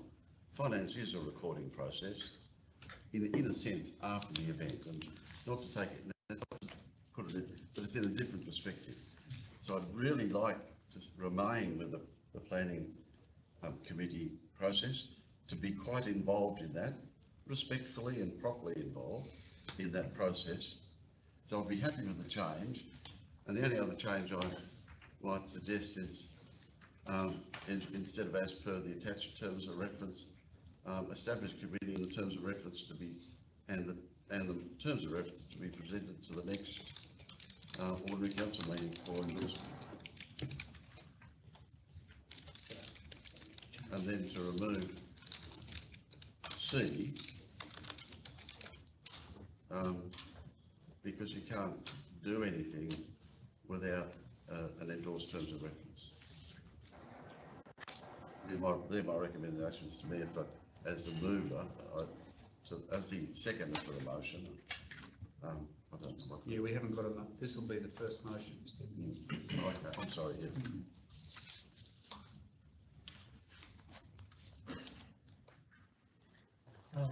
So is this, when you say planning committee, is that different from a statutory committee? No, it's a statutory committee. Still a voting committee? That should be planning statutory committee or something. That's the correct word. Oh. Doesn't matter what you call it. I've got it, it's a planning committee, that's terms of reference.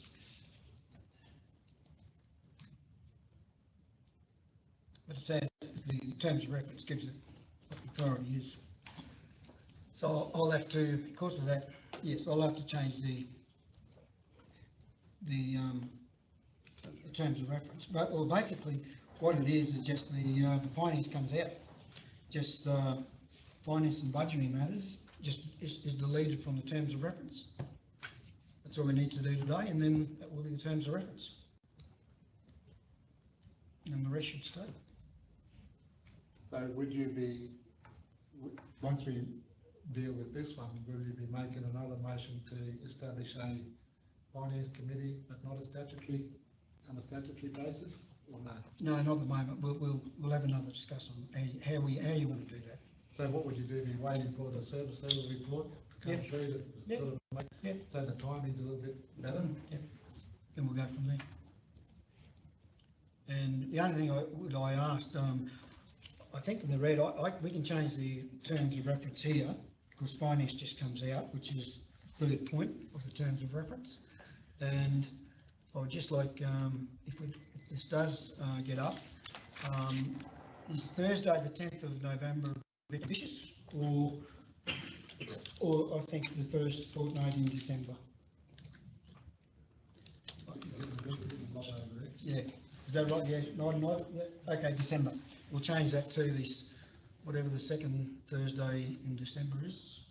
We've got substantial workshops, and we've got workshops on that 10th as well. So what was that date again, sorry, Peter? I'll just get that date for you. Do you need to put anything in there about when we review this? Oh, it's in there. It's in the terms of reference. It just says yearly. What is that timeframe? 12 months. But you can do anything. It says, it does say 3 years or as required by council. So it could be, if it didn't work in 6 months, council would be able to review it. It would be the 8th of December.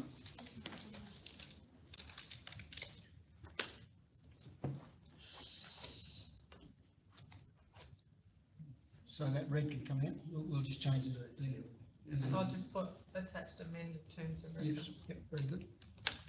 Through the chair. So that, I understand that your ordinary meeting may be on the 15th of December that month. Yeah, it's early, yeah. So you'll end up with 2 meetings in In a week. a week. In a week, yeah. that's because of Christmas. Would it be prudent to start in January? Which isn't far away.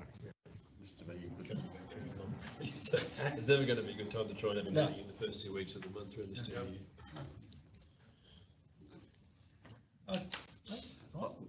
Mr. My, as the second, would suggest that that item C be removed. And that once it's, you know, or changed to the first meeting to be called at a time deemed to be appropriate in the future, something like that. You can't have that day. Oh, we can nominate- You've got to, it's got to have a certain. Yeah, we can nominate that at the council. We'll just leave it the 8th of December. I mean, you've got to have, December is a fun, strange month. It's Christmas. You know what I mean? That's why it's brought back to the 15th, because you don't want to have it on Christmas. So 2 meetings a month. So, and at least it's in progress. So, Mr. Mayor, seeing as everyone has had a chance now, I'll move the procedure motion that the vote be put. So councillor Hodge is moving the motion on the screen.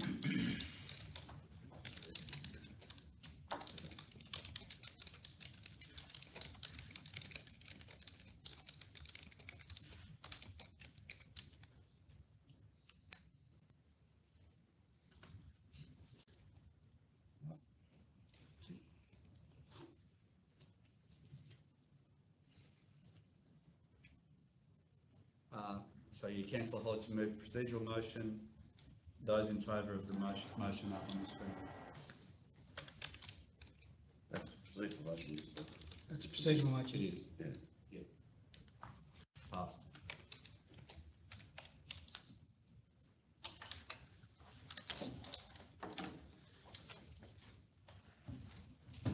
Very good. All right. Thank you. Mr. Ed, we passed at the did we just vote that we put the motion, or did we vote on the motion? My understanding was when you voted that the motion. Sorry, that's great. I thought I'd lost. That's what I thought I'd lost. I thought I'd done it wrong. I thought I'd lost track for a moment. Sorry. Yeah, so we passed it, the motion be put. Yep. So now we have another vote. Moved by councillor Hodge, seconded by councillor Clifton. that the motion be put. So, those in favour? Carried.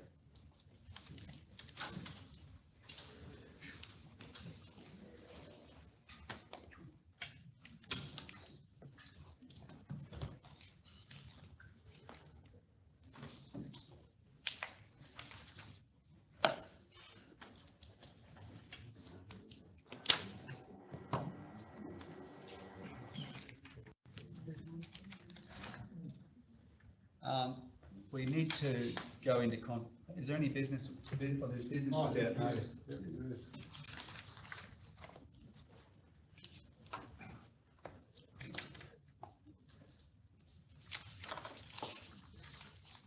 Sorry, business, please.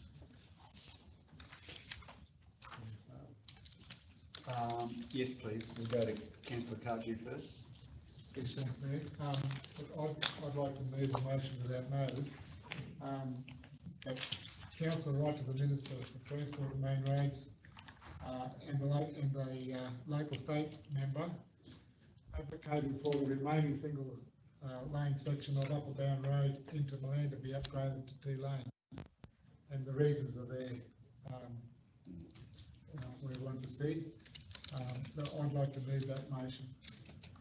Okay, moved by councillor Cardew, seconded by councillor Billney. Anyone else like to talk to that? Yeah, so those in favour? Carried.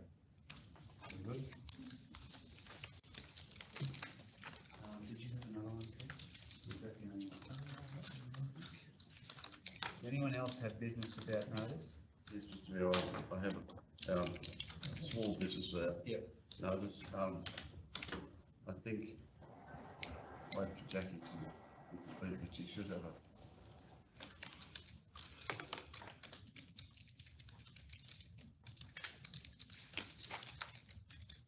pursuant to the TRC Resolution 2, form an agricultural advisory to assist and provide advice to council. Following consultation with the committee, many applications were received.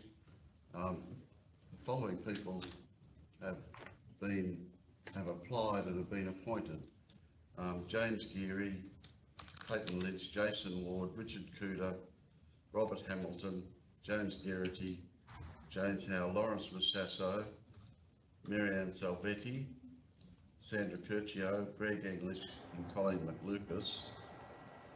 It's proposed the first meeting will be on the 21st of November. And thank you to all the applicants.